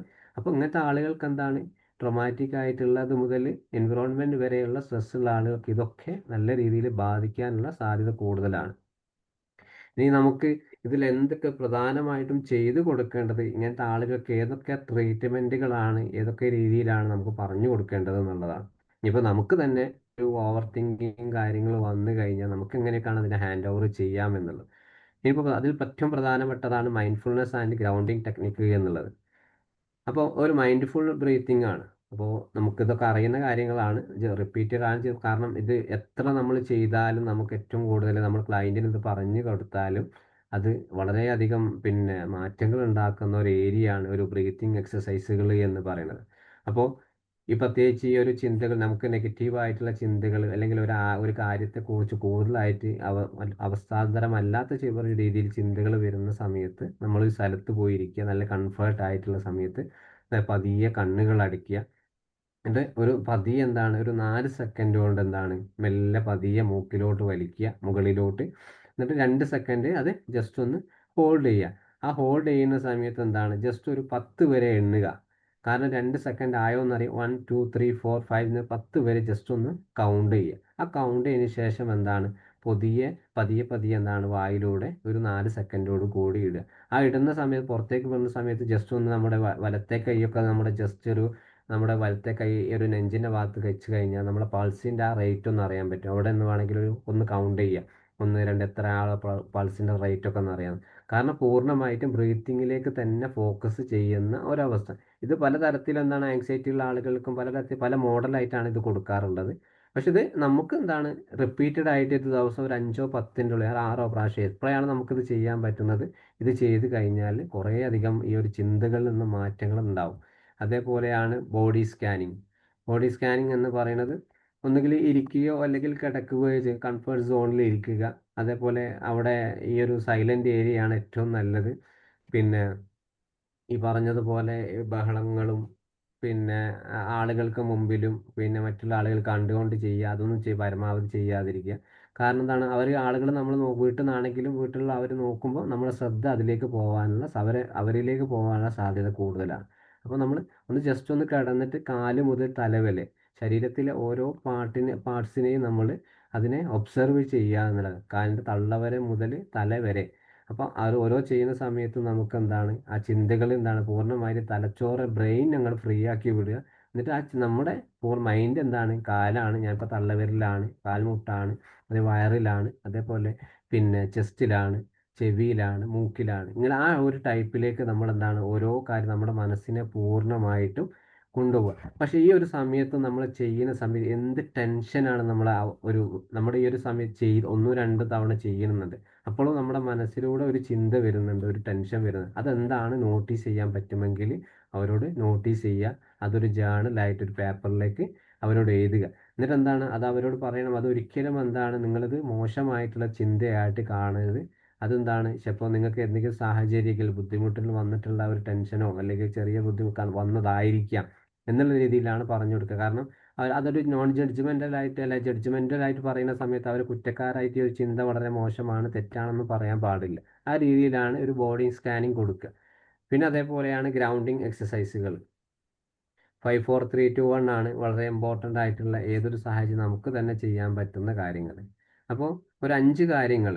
അപ്പോൾ അത് ജസ്റ്റ് എവിടെയെങ്കിലും ഇരിക്കുക, കംഫർട്ട് ഒരു കസേരയിലോ ഒരു ബെഞ്ചിലൊക്കെ ഇരുന്ന ശേഷം ജസ്റ്റ് ഒന്ന് 5 തൻ്റെ കൺമുമ്പിൽ ഇപ്പോൾ ഈ സാധനങ്ങളൊന്നും ഇവിടെ ഇല്ല. അപ്പോൾ നമുക്ക് ഈ ഒരു ടെക്നിക്ക് ചെയ്യാൻ വേണ്ടിയിട്ട് ഒരു 5 സാധനങ്ങൾ നമ്മളെ മുമ്പിൽ കൊണ്ടുവെക്കാം. ഒരു ഗ്ലാസ്സോ ഒരു പെന്നോ ഒരു പുസ്തകമോ ഒരു ഫ്ലവറോ അല്ലെങ്കിൽ വേറെ എന്തെങ്കിലും ഒരു 5 സാധനങ്ങൾ കൊണ്ടുവെക്കുക. എന്നിട്ട് എന്താണ് പതിയെ അതിലേക്ക് ജസ്റ്റ് ഒന്ന് നോക്കുക. 5 കാര്യങ്ങൾ നമ്മളെ മനസ്സിലേക്കും അതേപോലെ നമ്മൾ ഐ കോണ്ടാക്റ്റും അതിലേക്ക് തന്നെ ഉണ്ടാക്കുക. എന്നിട്ട് അതിൽ പിന്നെ അടുത്ത സ്റ്റെപ്പ് 4 അതിൽ ഓരോ ഒന്നും നമ്മൾ പതിയെ ഒന്ന് ടച്ച് ചെയ്യുക. ഞാൻ തൊടുന്നത് ഇന്നതിനെയാണ്, അത് ഫീൽ ചെയ്യണം. മനസ്സിലൊന്ന് പറയണം, ഞാനിപ്പോൾ തൊട്ടിട്ടുള്ളത് ഒരു ഫ്ലവറിനെയാണ്, ഫ്ലവറിൻ്റെ നിറം ഇങ്ങനെയാണ്, ആ ഫ്ലവറിനെ തൊട്ടപ്പോൾ എനിക്ക് ഒരു ഫീലിംഗ് കുറച്ചൊരു വലുതാത്ത ഒരു സേഫ്റ്റി ഒരു മിനുസമുള്ളതായിട്ട് വളരെ ടച്ചിങ് വളരെ ഇമ്പ്രസ് ആയി തോന്നി. ആ ഒരു ഫീലിങ്സ് നമ്മൾ കിട്ടും. ഓരോ സാധനങ്ങൾ തൊടുമ്പോഴും എന്താണ് അതിനെക്കുറിച്ചുള്ള ക്വാളിറ്റി അതിനനുസരിച്ച് നമ്മളെ മനസ്സിലേക്ക് കൊണ്ടുവരിക. പിന്നെ അതേപോലെ ഈ ഒരു ചെയ്യുന്ന സമയത്ത് അടുത്തൊരു പ്രോസസ്സിലേക്ക് പോകുന്ന സമയത്ത് 3 ശബ്ദങ്ങൾ എന്തെങ്കിലും പുറത്തുനിന്ന് കേൾക്കുന്നുണ്ടോ. നമ്മളെ റൂമിലാണെങ്കിൽ ഇട്ട ഫാനിൻ്റെയോ ഇപ്പോൾ വീടിൻ്റെ അടുത്ത് റോഡ് സൈഡിലാണെങ്കിൽ പുറത്തുനിന്ന് എന്തെങ്കിലും പിന്നെ വാഹനങ്ങളെ ശബ്ദമോ അല്ലെ വീട്ടിൽ തന്നെ കുട്ടികളെ എന്തെങ്കിലും ശബ്ദങ്ങളോ എന്ത് ശബ്ദങ്ങളാണ് എന്ന് 3 എണ്ണം കൂടി നമ്മുടെ മനസ്സിലേക്ക് വരുന്നത് ശ്രദ്ധയിലേക്ക് കൊണ്ടുവരിക.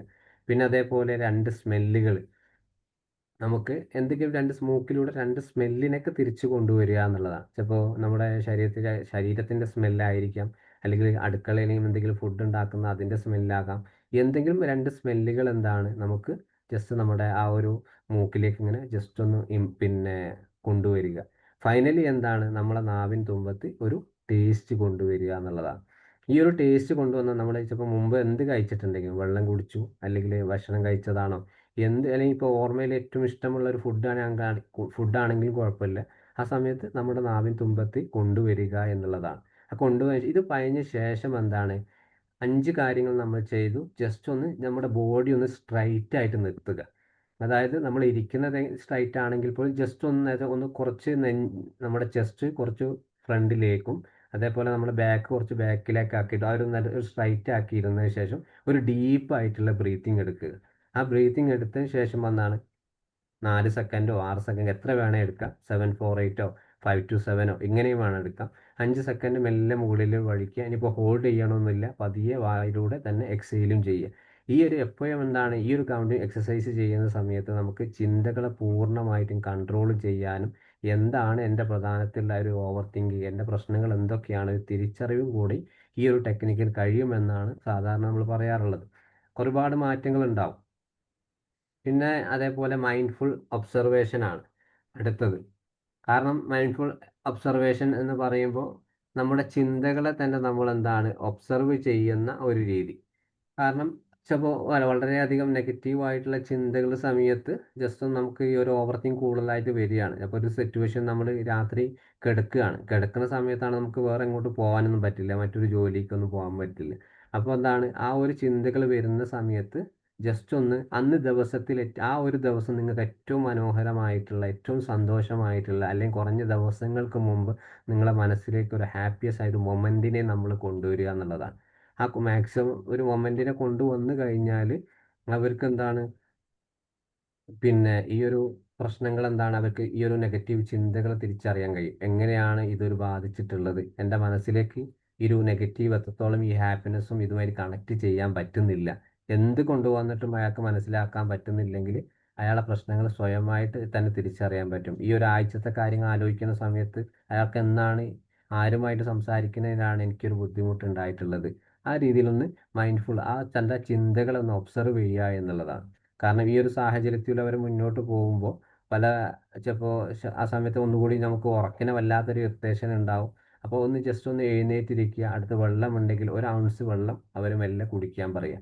അല്ലെങ്കിൽ കുടിച്ചു കഴിഞ്ഞാൽ എന്താണ് അത് ഒരുപാട് കുടിക്കണമെന്നല്ല, ജസ്റ്റ് 1 ഔൺസ് മാത്രം. ആ റിലാക്സേഷൻ ആ തൊണ്ടയിൽ എടുക്കുന്ന സമയത്ത് അത് ബോഡിയിലേക്കും മൈൻഡിലേക്കും ഒന്ന് ജസ്റ്റ് ഒരു എക്സ്പ്ലോറേഷൻ ഉണ്ടാക്കാൻ വേണ്ടി മാത്രം. അതാണ് ഒരു മൈൻഡ്ഫുൾ ഒബ്സർവേഷൻ എന്ന് പറയുന്നത്. പിന്നെ അതേപോലെയാണ് പിന്നെ ഈ ഒരു പ്രോഗ്രസീവ് മസിൽ റിലാക്സേഷൻ. പലതരത്തിലുള്ള ഈ ഒരു PMR ടൈപ്പ് ഉണ്ട്. നമ്മുടെ ശരീരത്തിലും ഓരോ കൈകൾ കൊണ്ടും കാലുകൾ കൊണ്ടും നമുക്ക് എന്താണ് പതിയെ പതിയെ അലക്കുക. കൈകളാണ് നിർത്തി വെക്കുക, എന്നിട്ട് ജസ്റ്റ് ഒന്ന് മടക്കുക. അതേപോലെ സാധാരണ എക്സസൈസുകൾ ചെയ്യുന്നത് പോലെ ഇപ്പോൾ തലയൊക്കെയാണ് ജസ്റ്റ് താഴോട്ട് താഴ്ക്കുക, മേലോട്ടൊക്കെ റൈറ്റ് ലെഫ്റ്റ് ഡൗൺ അപ്പ് എന്ന രീതിയിൽ.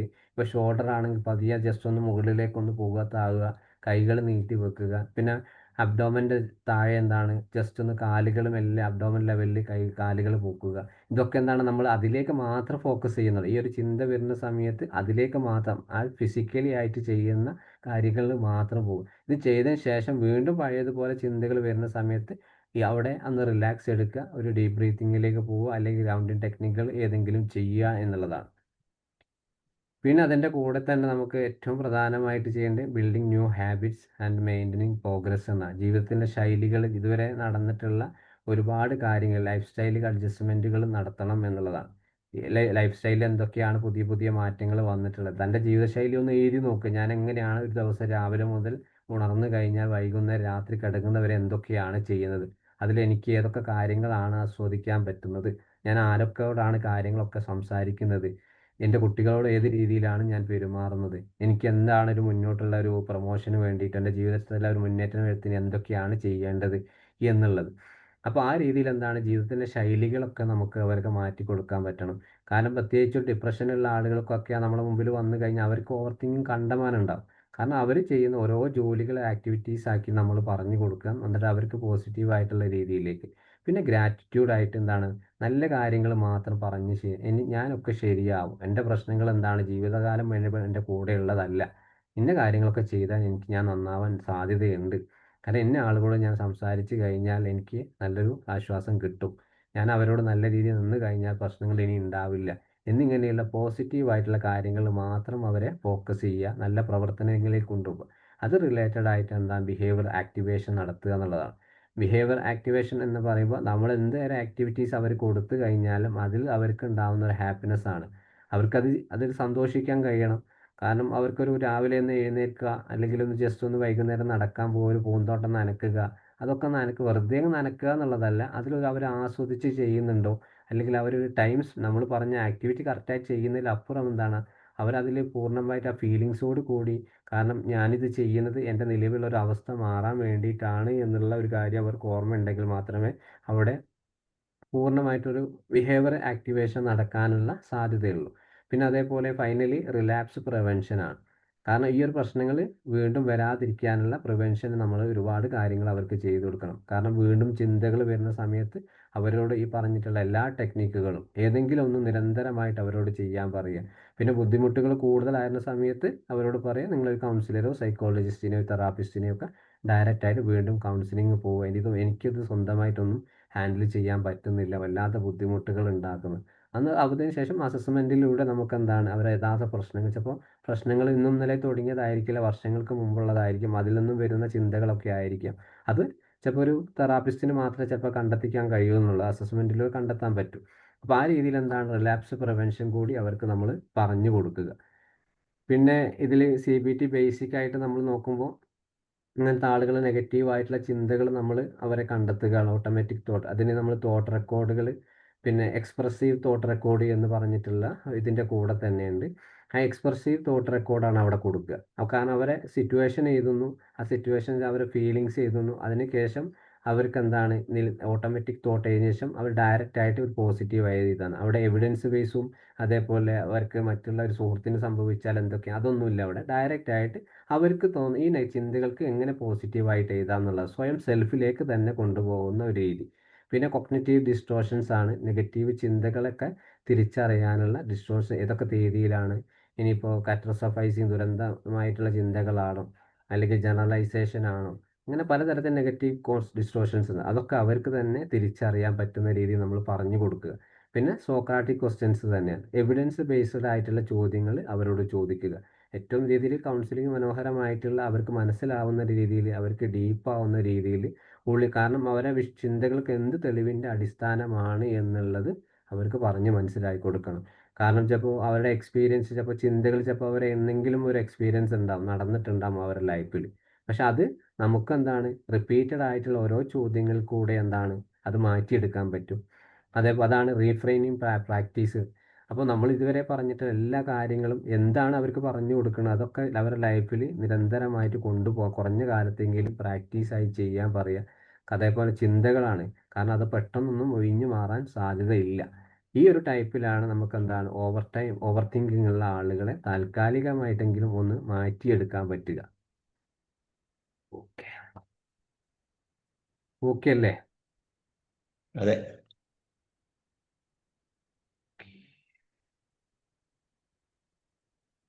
ഓക്കെയാണ് സാർ. സാർ ഒരു കാര്യം ചോദിക്കട്ടെ? ചോദിച്ചോളൂ. എൻ്റെ ഒരു ഫ്രണ്ട് ഉണ്ട് കേട്ടോ. അവര് ആ. എന്നോട് ഭയങ്കര ഇഷ്ടമുള്ള പോലെയാണ് അവര് പെരുമാറ്റം ഒക്കെ. പക്ഷെ അവര് വല്ലപ്പോഴൊക്കെ നമ്മളെ കോണ്ടാക്ട് ചെയ്യും, പിന്നെ ഇങ്ങനെ സംസാരിക്കുകയൊക്കെ ചെയ്യും ട്ടോ. അപ്പൊ ഞാൻ ഫസ്റ്റ് ഒക്കെ വിചാരിച്ചത് നമ്മളെ സംസാരം ഇങ്ങനെ കേട്ടിരിക്കാന് ഭയങ്കര ഇഷ്ടമായിട്ട് പറയുന്നറിയാൻ ഇങ്ങനെ നമ്മളെ കൊണ്ട് ഇങ്ങനെ സംസാരിപ്പിക്കും. അപ്പൊ ഞാൻ വിചാരിച്ചു അവർക്ക് ഇഷ്ടമായിട്ടായിരിക്കും നമ്മളങ്ങനെ സംസാരിപ്പിക്കുന്നതെന്ന് ഞാൻ വിചാരിച്ചു. പിന്നെ കുറെ കഴിഞ്ഞപ്പോ എനിക്ക് മനസ്സിലായത് എന്താ വെച്ചാല് അവരെ ഹസ്ബൻഡ് എൻ്റെ ഹസ്ബൻഡിനായിട്ട് ഭയങ്കര ഫ്രണ്ടാണ്. അപ്പൊ ഞാൻ എന്തെങ്കിലുമൊക്കെ ഇങ്ങനെ സംസാരത്തിനിടയിൽ നമ്മള് പറയുന്ന ചില കാര്യങ്ങൾ അവരൊരു നെഗറ്റീവായിട്ട് എടുക്കും. എന്നിട്ട് അവര് ഓരോ ഹസ്ബൻഡിനോട് പറയും, അവരെന്താ അങ്ങനെ പറഞ്ഞത്, അവരെന്തിനാ ഇങ്ങനെ ചെയ്തത്, അവരെന്താ അങ്ങനെ ഉദ്ദേശിച്ച് പറഞ്ഞത്. പക്ഷെ അവരെ കാര്യം കൂടി ആവില്ല പറഞ്ഞത്, നമ്മൾ പൊതുവേ ഉള്ള എന്തെങ്കിലുമൊക്കെ ഇങ്ങനെ പറഞ്ഞതായിരിക്കും. അപ്പൊ എന്നിട്ട് അവരെ ഹസ്ബൻഡ് എന്നെ കാണുമ്പോ ചോദിക്കും, ഷെറി അനക്കെന്താ എന്റെ വൈഫിനോടൊന്ന് സംസാരിക്കാതിരിക്കുകയാണ് ഏറ്റവും അതെ, അതൊരു നെഗറ്റീവ് തിങ്കുള്ള ഒരാളാണ്, അതുകൊണ്ട് അത് ഈ ഒന്ന് ശ്രദ്ധിക്കണം കേട്ടോ എന്ന് പറഞ്ഞു. അപ്പോഴാണ് ഞാൻ വിചാരിക്കണേ, ഇത്രയും ഒരു ക്ലോസ് ആയ ഒരു ഫ്രണ്ടിനോട് ഞാൻ ഇത്രയൊക്കെ സംസാരിക്കണേ, ഇവര് നെഗറ്റീവായിട്ടാണ് ഇതൊക്കെ എടുക്കുന്നത് എന്നുള്ളത്. അപ്പൊ അങ്ങനത്തെ ആൾക്കാരൊക്കെ എങ്ങനെ നമ്മൾ മാനേജ് ചെയ്യില്ല. അതേപോലെ ഒരു ഹസ്ബൻഡിനെ അവർക്ക് ഭയങ്കര സംശയമാണ് എല്ലാ കാര്യത്തിലും. അത് നമ്മൾ തുടക്കത്തിൽ പറഞ്ഞില്ലേ, പാരഡോക്സിങ്. അവർക്ക് റിയൽ എന്താണ്, പാരഡോക്സ്, ഫേക്ക് അതെ. എന്താണ്, റിയൽ എന്താണ്, ഫേക്ക് എന്താണ് തിരിച്ചറിയാൻ പറ്റാത്ത ഒരവസ്ഥയിൽ കൂടെ ആയിരിക്കും അവർ കടന്നു പോയിട്ടുണ്ടാവും. ഇപ്പോൾ ആ ഒരു കാരണം അവർക്ക് എന്ത് നമ്മൾ പറഞ്ഞാലും ഇപ്പോൾ പുള്ളിക്കാരൻ പറഞ്ഞത് നെഗറ്റീവ് തിങ്കിങ് ഉള്ള ആളാണ്, എല്ലാത്തിനും സംശയമുള്ള ആളുകളാണ്. പക്ഷെ അവിടെ നമ്മൾ ഉപയോഗിക്കണം അങ്ങനത്തെ ആളുകളോട് അവരുടെ ചിന്തകൾ മനസ്സിലാക്കുക, സോക്രാറ്റിക് ക്വസ്റ്റ്യൻസ് ഉപയോഗിക്കുക. എന്ത് തെളിവിന്റെ അടിസ്ഥാനം, എന്ത് സംശയമാണ് അവർക്ക് ഭർത്താവിന്റെ പേര്, ആ സംശയം നമ്മൾ എടുത്തു കാണിക്കുക എന്നുള്ളതാണ്, റിയൽ ലൈഫിലേക്ക് കൊണ്ടുവരിക. എന്നിട്ട് അവരോട് ചോദിക്കുക എന്ത് സംശയം, ഭർത്താവിന്റെ കാര്യത്തിൽ നിങ്ങൾക്ക് എന്ത് സംശയമാണ് ഉള്ളത്, എന്ത് തെളിവിന്റെ അതെ, എന്തെങ്കിലും തെളിവുണ്ടോ? അതൊക്കെ പിന്നെ അവരെന്നെ മനസ്സിലാക്കി എടുത്തേ. അവരെ കോണ്ടാക്റ്റിൽ അവരെ ഫ്രണ്ട് സർക്കിളിലുള്ള ആൾക്കാരൊക്കെ ബ്ലോക്ക് ചെയ്തിടുക, അങ്ങനെയുള്ള കാര്യങ്ങളൊക്കെ ആ കുട്ടി ചെയ്യാൻ തുടങ്ങി. അപ്പോ അവർക്കായാലും അവര് മൊത്തത്തിൽ ഇങ്ങോട്ട് ലോക്കാക്കുക. ഹസ്ബൻഡിനായാലും, ഹസ്ബൻഡ് വിദേശത്താണ്, പക്ഷെ വരുന്ന ടൈം ആയാലും 1 മാസമായാലും 1.5 മാസമായാലും അവരങ്ങോട്ട് ലോക്കാക്കി ഇടുക. വന്നാ പിന്നെ ആരറ്റും കോണ്ടാക്ട് പാടില്ല പോകുന്നത് വരെ, അങ്ങനെയൊക്കെ ഭയങ്കര ഇത്. പക്ഷെ അവരിപ്പോ ഫുൾ അഡ്ജസ്റ്റ്മെന്റിലുള്ള. അപ്പൊ ഞങ്ങളിങ്ങനെ കാണുമ്പോ ഇങ്ങനെ അവനോട് പറഞ്ഞെടുക്കും, അങ്ങനെ ചെയ്തിട്ട് കാര്യമില്ല, അവൾ അങ്ങനെ ആയിന്, ഇനിയിപ്പൊ നമ്മൾ നോക്കിയിട്ട് കാര്യം. എന്നിട്ട് ഞമ്മക്ക് വിളിക്കൂട്ടെ, എന്തെങ്കിലും സങ്കടമൊക്കെ ഉണ്ടാവുമ്പോ അവള് വിളിക്കും, ഇത്താ എന്താ ചെയ്യാ, അങ്ങനെ ഒരു ഹെൽപ്പ് ചെയ്യോ, ഇവരിങ്ങനെയൊക്കെ അങ്ങനെയൊക്കെ പറയട്ടെ. അപ്പൊ നമ്മൾ എന്തെങ്കിലും നല്ലതൊക്കെ ഇങ്ങനെ പറഞ്ഞു കൊടുക്കും.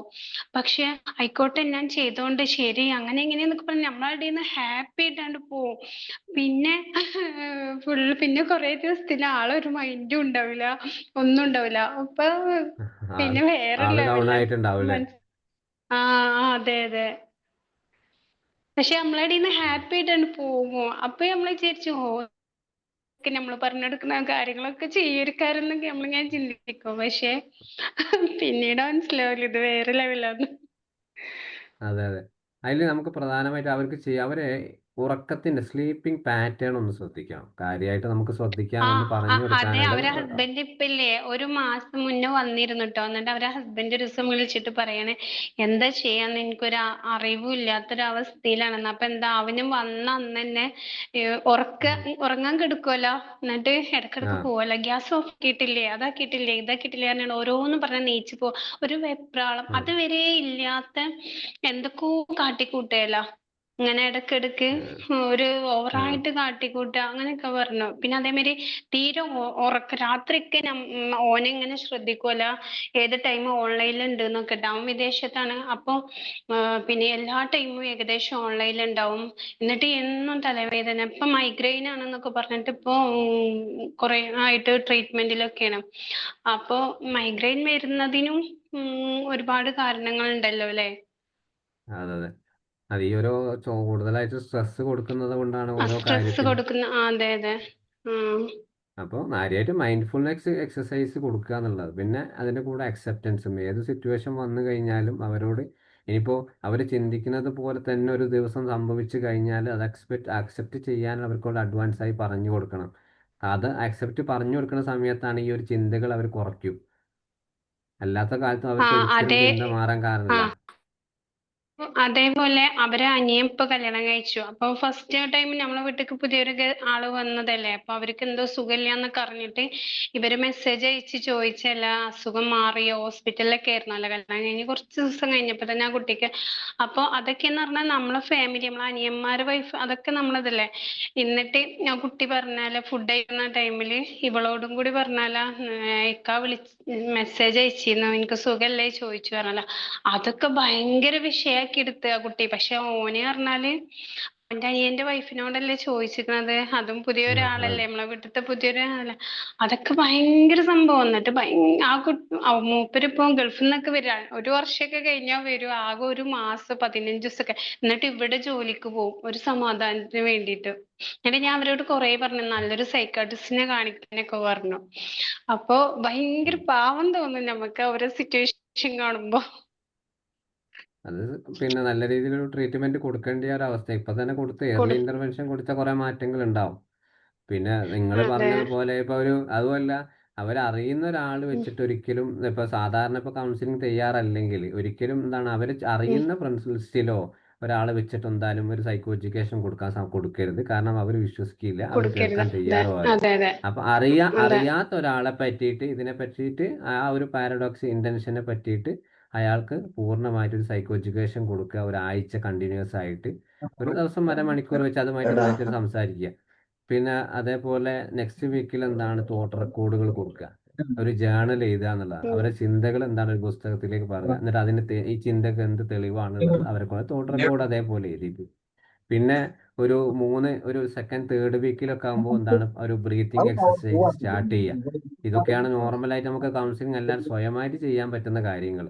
ഇനിയിപ്പോൾ ഒരു കൗൺസിലിംഗ് ഒക്കെ ഒരു വില്ലിങ് ആണ്. എനിക്ക് തോന്നുന്നു ഹൈ ആയിട്ട് ഒരു ആങ്സൈറ്റി ചെറുപ്പത്തിലേ ഉള്ള ഒരു കുട്ടിയാണ്, അതുകൊണ്ടാണ് ഒരു കൗൺസിലിംഗിലേക്ക് എനിക്കും വന്നിട്ടുള്ളത്. അതും തോന്നി. അതെ അതെ അതെ അതെ, ഏതോ ഒരു ആങ്സൈറ്റി കുട്ടി മറയ്ക്കാൻ വേണ്ടി മറ്റൊരു പ്രവർത്തനത്തിലേക്ക് പോവുകയാണ്. അത് മറ്റൊരു പ്രവർത്തനം എന്നതിൽ ഒരു കൂടുതലായിട്ട് പോകുമ്പോൾ എന്താണ്, അതിൽ കുട്ടി ഹാപ്പിനെസ് കണ്ടെത്തുന്നുണ്ടെങ്കിൽ അത് ഡേഞ്ചറസ് ആണ്. ആ ഹാപ്പിനെസ് കണ്ടെത്തുന്നത് നിർത്തണം. അപ്പൊ ഓള് ഹാപ്പിനെസ് കണ്ടെത്തുന്ന മുഴുവൻ സ്ക്രീനിലാ, ഫോണ്, റീൽസ്, അങ്ങനെയുള്ള കാര്യങ്ങൾ മൊത്തം. അതെ, കാരണം അവന് പറയണ ഞാൻ ആകെ ഗൾഫിൽ നിന്നൊക്കെ ഒരുപാട് ടൈം ഫ്രീ കിട്ടിയാലും ഞാൻ ആകെ വിളിക്കല് ഒരു അരമണിക്കൂറൊക്കെ വിളിക്കും. ആ വിളിക്കുന്ന ടൈം എനിക്ക് സത്യം പറഞ്ഞാൽ എനിക്ക് പേടിയാണ് എന്ത് സംസാരിക്കും എന്നുള്ളത്. കാരണം നമ്മൾ സംസാരിച്ച് അങ്ങോട്ട് പോകും, കുറച്ച് കഴിഞ്ഞാൽ നിങ്ങൾ എന്താ അങ്ങനെ പറഞ്ഞേ ഇങ്ങനെ പറഞ്ഞു ചോദിച്ചാൽ ആദ്യമ പിടിച്ച് അങ്ങോട്ട് തൂങ്ങും. പിന്നെ അന്നത്തെ തലവേദന പിന്നെ അതായിരിക്കും നമ്മക്ക്, നമ്മളെ ജോലി ഇതൊക്കെ കൂടെ ആകെ ടെൻഷനാവും എന്നൊക്കെ ഇങ്ങനെ പറയും. ഏതായാലും നല്ലൊരു അറിയുന്ന ഒരാൾ കൗൺസിലിംഗ് ചെയ്യിപ്പിക്കുക എന്നുള്ളതാണ് പെട്ടെന്ന്. നിങ്ങൾ ഫ്രണ്ട്സ് എന്ന നിലയിൽ ചിലപ്പോൾ നിങ്ങൾ തന്നെ ഡയറക്റ്റ് ആയിട്ട് സംസാരിച്ച് നോക്കുക. ഞാന് സംസാരിക്കാൻ അവളെന്നെ എനിക്ക് വിളിക്കും കേട്ടോ, എന്തെങ്കിലുമൊക്കെ പറഞ്ഞിട്ട് ഇങ്ങനെയാണ് ഇങ്ങനെ പ്രശ്നമുണ്ട് എന്താ ചെയ്യാന്നൊക്കെ ചോദിച്ചാൽ വിളിക്കും. അപ്പൊ നമ്മൾ നല്ലതൊക്കെ എന്തെങ്കിലുമൊക്കെ നമുക്ക് അറിയുന്ന രീതിയിൽ പറഞ്ഞു കൊടുത്തിട്ടുണ്ടെങ്കിൽ ഓക്കെ അങ്ങനെ ചെയ്യണം, നല്ല രീതിയിൽ നാളെ ചെയ്യണം എന്നൊക്കെ പറഞ്ഞിട്ട് പോവും. പിന്നെ അവളെ ഒരു വിവരം ഉണ്ടാവില്ല, മാസങ്ങളോളായ പിന്നെ ഒരു വിവരം ഉണ്ടാവില്ല. പിന്നെ അപ്പൊ നമ്മള് പറഞ്ഞതൊക്കെ വേറെ ലെവലിലായിട്ടുണ്ടാവും അപ്പോത്തിട്ട്. അതെ, പറഞ്ഞ ചിന്തകൾ കൂടുതലായിട്ട് പോകുന്നത് കൊണ്ടാണ്, സ്ഥിരമായിട്ട് ഒന്നിൽ ഫോക്കസ് ചെയ്യുന്നില്ല. അതെ അതെ, ഏതായാലും ശ്രദ്ധിക്കാൻ പറയാ, നിങ്ങളായിട്ട് നല്ലൊരു അഡ്വൈസ് കൊടുക്കുക അവർക്ക്. ഞാൻ അവരോട് പറഞ്ഞിരുന്നു നല്ലൊരു ഇതിനെ കൗൺസിലിംഗ് ഒക്കെ കൊടുത്തിട്ടുണ്ടെങ്കിൽ ആ കുട്ടി ഓക്കെ ആകുന്നൊക്കെ നമുക്കും തോന്നിയിരുന്നു. പിന്നെ നമ്മൾ കുറച്ച് ലോങ് ആണ്, അല്ലെങ്കിൽ ഒന്ന് ഇടക്കിടക്ക് കാണാൻ മീറ്റ് ചെയ്യുക അങ്ങനെയൊക്കെ ചെയ്തിട്ട് എന്തെങ്കിലുമൊക്കെ ചെയ്യാന്നൊക്കെ വിചാരിച്ചിരുന്നു. Okay okay. സാർ ഇതൊരു പാരനോയിഡ് പേഴ്സണാലിറ്റി ആണോ പറഞ്ഞ കേസ്? അങ്ങനെ പറയാൻ പറ്റില്ല. പാരനോയിഡ് ആയിട്ടാകുമ്പോൾ അത് ഒരു സംശയം. ഇതിപ്പോ സംശയം മാത്രല്ല, എല്ലാത്തിനും പ്രശ്നങ്ങളാണല്ലോ. ഒരു കാര്യം പറഞ്ഞാൽ എടുത്ത് എല്ലാത്തിനും പ്രശ്നം. അതെ അതെ, പാരനോയിഡ് എന്ന് പറയുമ്പോൾ അവർക്ക് എന്താണ് പ്രധാനമായിട്ട് സംശയരോഗം ഉണ്ട്. അതിന്റെ കൂടെ തന്നെ ആളുകളെ തീരെ വിശ്വസിക്കാൻ തയ്യാറല്ല. കാരണം അവർക്ക് ചിന്തയിൽ പെർഫെക്റ്റ് ഓവർ തിങ്കിങ് ഒന്നും പാരനോയിഡിൽ ഉണ്ടാവില്ല.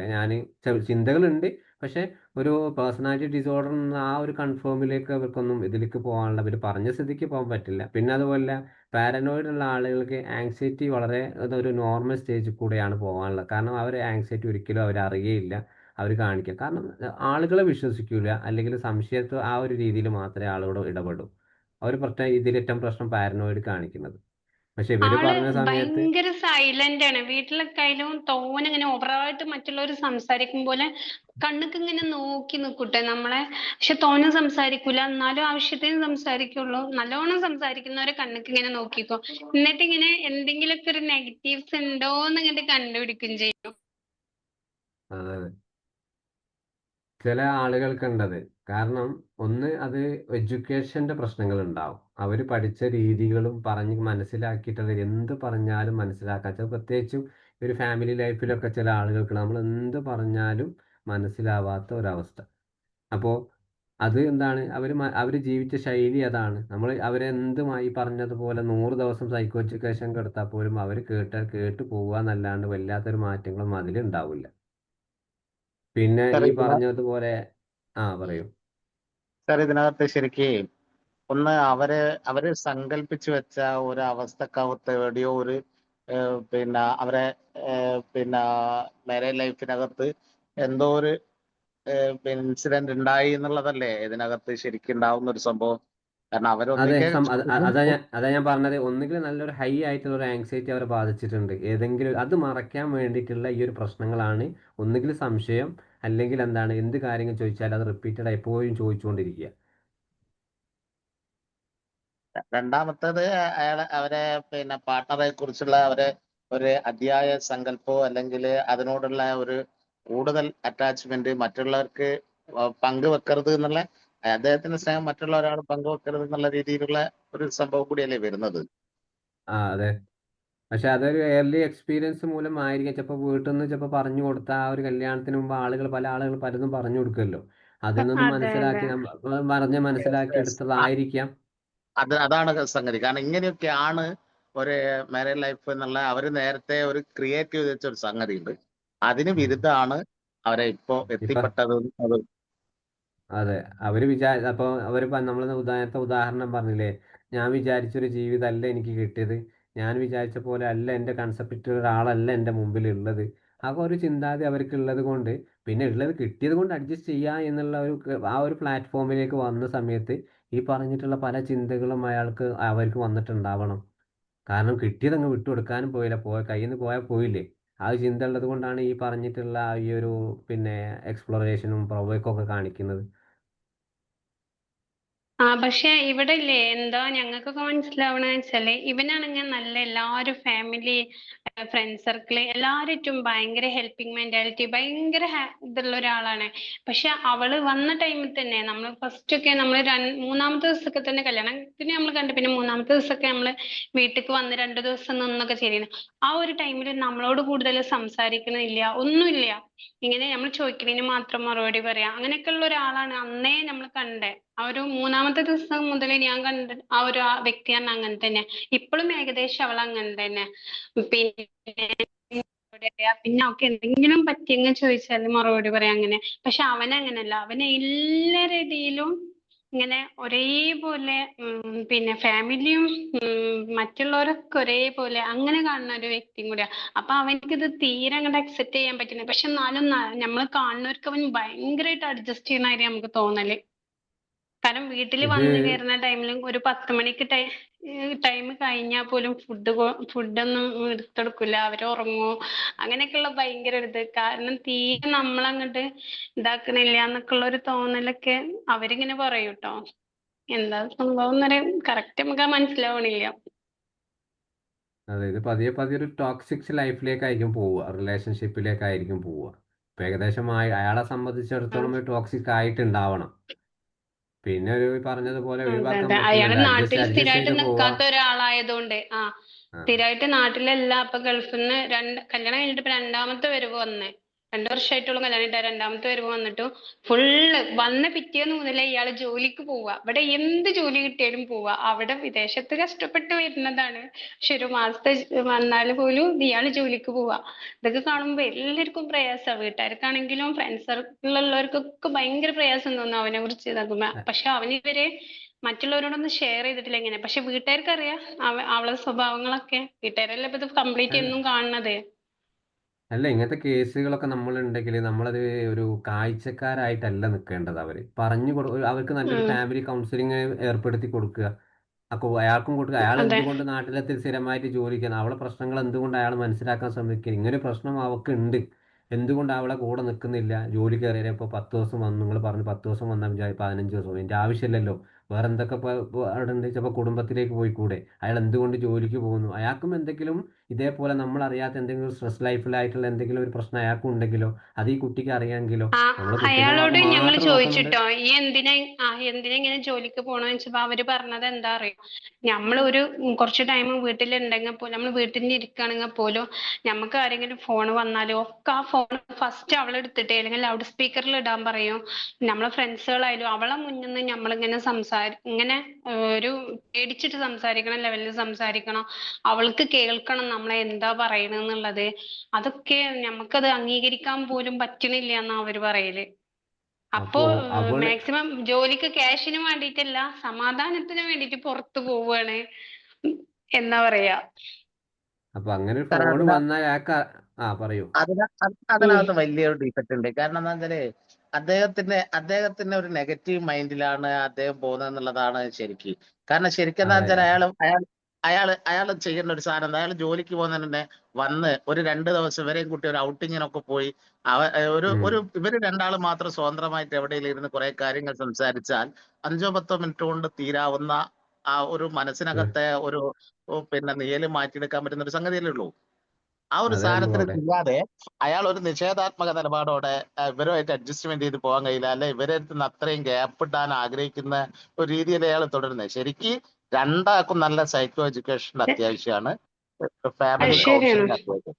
സാർ ഇത് രണ്ട് സൈഡും അത്യാവശ്യമാണ്. കേട്ടാലേ മനസ്സിലാവുള്ളൂ. രണ്ട് അതെ സൈഡും അതെ കേട്ടാൽ രണ്ട് വൺ സൈഡേ നമുക്ക് അറിയുള്ളൂ. അതെ ഈ ഒരു കുട്ടിയുടെ എനിക്ക് Yes, തോന്നുന്നു അതെ കുട്ടിയുടെ സർ. കാര്യത്തിൽ അയാള് കൂടുതൽ അവോയ്ഡൻസ് ഉണ്ട് എല്ലാ അതാണ് കാര്യത്തിലും. അതാണ് അവോയ്ഡൻസും വിഡ്രോവലും അവിടെ നടക്കുന്നത് കൊണ്ടാണ് കുട്ടി കൂടുതലായിട്ട് ഒരു പൊസസീവ്നെസ് അവിടെ വരുന്നത്. പിന്നെ അതുമല്ല, ഒരു ഫോൺ കോൾ വന്നു വെച്ച് ആ കുട്ടി കേട്ടു എന്ന് വിചാരിക്കുന്നത് എന്താണ് അയാൾക്കൊരു പ്രശ്നം? അതിലെന്ത് സംശയമാണ്? അവിടെ നിന്ന് സംസാരിക്കണം. ഇങ്ങനെ ഒരു നമ്മൾ റിയൽ എക്സ്പോഷർ എങ്ങനെ കൊടുക്കുക? അവൾക്കൊരു സംശയം ഈ ഒരു കാര്യത്തിൽ ഉണ്ടെങ്കിൽ അവൾ ഫോൺ എടുത്തോട്ടെ, ഫോൺ എടുത്തിട്ട് സംസാരിച്ചിട്ട് എനിക്ക് ഇയാൾക്ക് തന്നോട്ടെ. കാരണം അത്രയും ഒരു രഹസ്യാത്മകമായിട്ടൊരു സീക്രട്ട് ലൈഫിലൊന്നും എന്തെങ്കിലും ബന്ധങ്ങൾ അയാൾക്ക് ഉള്ളത് കൊണ്ടായിരിക്കാം എന്തുകൊണ്ട് ഹൈഡ് ചെയ്യുന്നത്, എന്തിനാണ് പേടിക്കുന്നത്? യാതൊരു ആ പ്രശ്നങ്ങളും അത് ഇല്ലാത്ത അതിനെ കുറിച്ച് ആ, ചോദിച്ചപ്പോ അയാള് ഫസ്റ്റ് കല്യാണം കഴിഞ്ഞിട്ട് കല്യാണം കഴിഞ്ഞ് കുറച്ച് ദിവസം കഴിഞ്ഞപ്പോ ആരോ IMOയില്, ആള് വിദേശത്ത് നിന്ന് വന്ന ആളല്ലേ, അപ്പൊ IMOയില് ആരോ കോള് ചെയ്ത ടൈമില് ഇവര് സംസാരിക്കണ ഇടയിൽ കൂടെ ഇവര് ഇങ്ങനെ സംസാരിക്കണ ഇടയിൽ കൂടെ സംസാരം കഴിഞ്ഞതിന് ശേഷം പിന്നെ അവര് 2 ദിവസം കഴിഞ്ഞിട്ട് എന്തോ ആവശ്യത്തിന് വിളിക്കാൻ നോക്കിയപ്പോ ആ നമ്പർ ബ്ലോക്ക് ആയി കിടക്കണല്ല. അപ്പൊ ഇവര് ബ്ലോക്ക് ചെയ്തിട്ടതാണ്. ഉം, ആണ് കോണ്ടാക്ട് അങ്ങനെയുണ്ട്. ഇങ്ങനെ പാടില്ല.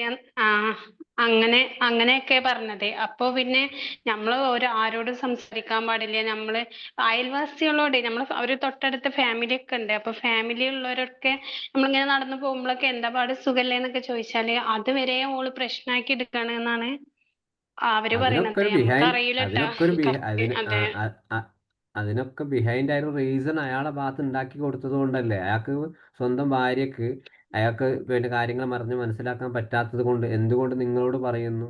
സ്വന്തം ഭാര്യനെ മറ്റുള്ള ആളുകളുടെ മുമ്പിൽ കുറ്റം പറയുന്നു? അല്ല, അല്ലെങ്കിൽ സ്വന്തം ഇല്ല, അവരല്ല പറഞ്ഞതേ. കംപ്ലീറ്റ് കാര്യങ്ങൾ പറഞ്ഞത് അവരല്ല, അവരെ അനിയത്തിയാണ് പറഞ്ഞത്.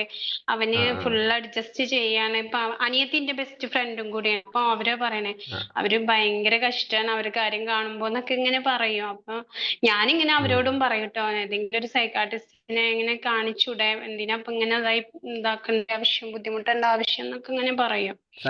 പറയണം സൈക്കാട്രിസ്റ്റിന്റെ അടുത്തേക്കും പോകണ്ട, നല്ലൊരു ഫാമിലി കൗൺസിലിംഗ്, നല്ല കൗൺസിലിങ്ങിലെ. രണ്ട് പേര് ഇൻഡിവിജ്വൽ ആയിട്ട് നടത്തുക. ഒരു 2-3 സെഷന് ഓഫ്ലൈൻ ആയിട്ട് അവരെ കൊണ്ട് രണ്ടാളെയും പറഞ്ഞ് മനസ്സിലാക്കുന്ന കാര്യങ്ങൾ പൂർണ്ണമായിട്ട് കേൾക്കുക, യഥാർത്ഥ പ്രശ്നങ്ങൾ എന്താണ്, അവരുടെ ഒരു ഡൗട്ട്ഫുൾ ഉണ്ട കാര്യങ്ങളൊക്കെ ചോദിക്കുക, നല്ലൊരു കൗൺസിലർ അടുത്ത് പോവുക.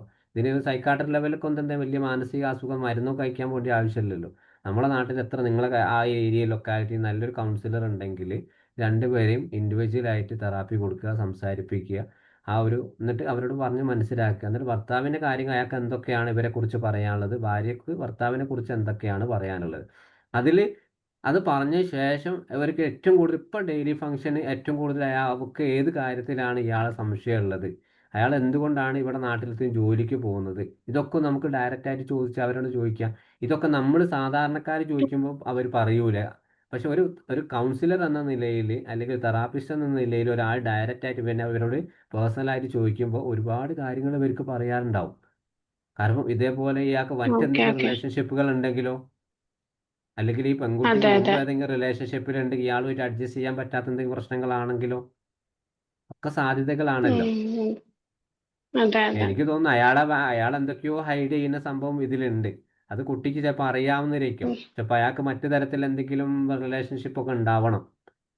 അത് ചിലപ്പോൾ ഫോണിൽ കൂടെ ഓക്കെ ഓക്കെ. മെസ്സേജിലൊക്കെ ഇയാൾ കണ്ടിട്ടുണ്ടാവണം. അതായിരിക്കും പിന്നെ വാശി പിടിച്ചത്, നിങ്ങളെപ്പോൾ ആര് ഫോൺ ചെന്നാലും മെസ്സേജ് വന്നാലും ഞാൻ കാണണം എന്ന് പറയുന്നത്. അതെ അതെ. ഒരു പാരനോയിഡ് ഒക്കെ ഉണ്ട് തോന്നുന്നു സാർ. ആ ഉണ്ടാവും. അതുണ്ട്. കാരണം അത് തന്നെയാണ് വിഷയം വരുന്നത്. കാരണം ഒരു വൺ സൈഡ് അല്ല അത് സംഭവം. ഒരു വൺ അതെ സൈഡ് അതെ അല്ല. രണ്ട് മനസ്സിലായി. ഭാഗത്തതായ ഹൈഡ് ചെയ്യുന്ന കുറെ വിഷയങ്ങളുണ്ട്. ശരിക്കും ഉം. ഒരു മീഡിയേറ്റർ കൺസെന്റ് ഉണ്ടെങ്കിൽ ഒരു ക്ലാരിഫൈ ചെയ്ത് പോകാൻ പറ്റുന്ന ഒരു സംഗതിയേ ഉള്ളൂ ഇപ്പോഴത്തെ ഒരു സ്റ്റേജിൽ. പക്ഷെ അത് അതെ അതെ കുറച്ചുകൂടി കഴിഞ്ഞാൽ ഡീപ്പാകാൻ സാധ്യതയുണ്ട്. അതെ കുറച്ചുകൂടി അതെ കഴിഞ്ഞാൽ അതെ. കുറച്ചുകൂടി ടോക്സിക് ആവും. ഏതായാലും നല്ല പെട്ടെന്ന് തന്നെ ഒരു ട്രീറ്റ്മെന്റിലേക്ക് നിങ്ങൾ എത്തിക്കുക ഏതായാലും അവരെ. Okay okay. Thank you sir. നമ്മുടെ ഈ ഒരു ഗ്രൂപ്പിൽ തന്നെ ഒരുപാട് ആളുകളുണ്ട്. അവർക്കൊക്കെ ഒന്ന് ഷെയർ ചെയ്യുന്ന, അല്ലെങ്കിൽ ആരെങ്കിലും ഒരു നമ്പർ വാങ്ങി കൊടുക്കുക, നിങ്ങൾ സംസാരിക്കട്ടെ, അവര് ഈ കുടുംബം അതെ അവരെ രക്ഷപ്പെടട്ടെ. ഇനി രണ്ട് സ്ഥലത്തായിട്ടാണ്, അല്ലെങ്കിൽ ഒരുമിച്ച് ഒരു സ്ഥലത്താണെങ്കിൽ അവനിപ്പോ വിദേശത്താണ്, ഒരു നാട്ടിലാണ്, അല്ലെങ്കിൽ ഞാൻ നമ്പർ തന്നിരുന്നു. ഞാൻ ഒന്ന് നാട്ടിലെത്തുന്ന സമയത്ത് ചോദിച്ചോക്കട്ടെ, ജസ്റ്റ് ഒന്ന് കോണ്ടാക്ട് ചെയ്യാം. നാട്ടിലെത്തുന്ന സമയത്ത് അതെ, ഓക്കെ. അല്ല, ഇപ്പൊ നാട്ടിൽ വരുന്നതിന് മുന്നെയാണ് ശരിക്കും സംസാരിക്കേണ്ടത്. രണ്ടാളോട് രണ്ട് ഭാഗത്തുനിന്ന് കാര്യങ്ങൾ അറിഞ്ഞിട്ട് രണ്ടും ഒരു ഓൺലൈനിൽ തന്നെ ചെയ്യാനും പറ്റും ശരിക്കും ഇപ്പൊ തന്നെ. അതെ രണ്ടാളെയും അത് ഒന്നിച്ച് ഓൺലൈൻ ചെയ്യാം. വീഡിയോ ഇപ്പൊ അവർക്ക് കോൺഫറൻസിലൂടെയൊക്കെ രണ്ടാൾക്ക് പറയാനുള്ളത് ഞാനൊന്ന് വ്യക്തമായിട്ട് അവർ ചോദിച്ചിട്ട് പറയും. ഞാൻ ചോദിച്ചു നോക്കട്ടെ കേട്ടോ, ഞാൻ ചോദിച്ചു നോക്കട്ടെ. അവരങ്ങനെ ഒരു താല്പര്യം കാണിക്കുകയാണെങ്കിൽ നമുക്കിപ്പോ നിർബന്ധിക്കാൻ ഒരാളെ പറ്റൂലല്ലോ. ഞാനിങ്ങനെ ഇല്ല. കാര്യങ്ങളൊക്കെ സംസാരിച്ചു നോക്കട്ടെ. നോക്കാം. അല്ല, നിങ്ങൾക്ക് അവരുമായിട്ട് സംസാരിക്കുന്ന സമയത്ത് നിങ്ങൾ ഫ്രണ്ട്ലി ടോക്ക് പോലെ സംസാരിച്ചാൽ അതിന്റെ പ്രശ്നമുണ്ട് നിങ്ങൾക്ക്, ഇങ്ങനെ അതൊന്നും അറിയണ്ട. അവരുടെ ലൈഫ് സ്റ്റൈലുകൾ ഒന്ന് കൂടുതലായിട്ട് സംസാരിക്കുക. ആളുമായിട്ട് എങ്ങനെ സാധാരണ ഒരു പെണ്ണും എന്തൊക്കെ സംസാരിക്കാറുണ്ട്, ആ ഒരു പാത്ത് വേയിൽ പോലെ. അല്ലാണ്ട് കംപ്ലൈന്റുകൾ എടുത്ത് പറയാതെ അയാൾ അങ്ങനെ പറഞ്ഞത് കേട്ടിട്ട് അങ്ങനത്തെ ആ ഒരു പാറ്റേണിൽ പോകരുത്. നല്ല രീതിയിൽ എന്താണ്, ഒരു സ്ത്രീയും എങ്ങനെ സംസാരിക്കുന്നു, ഒരു ആണും എങ്ങനെ സംസാരിക്കുന്നു.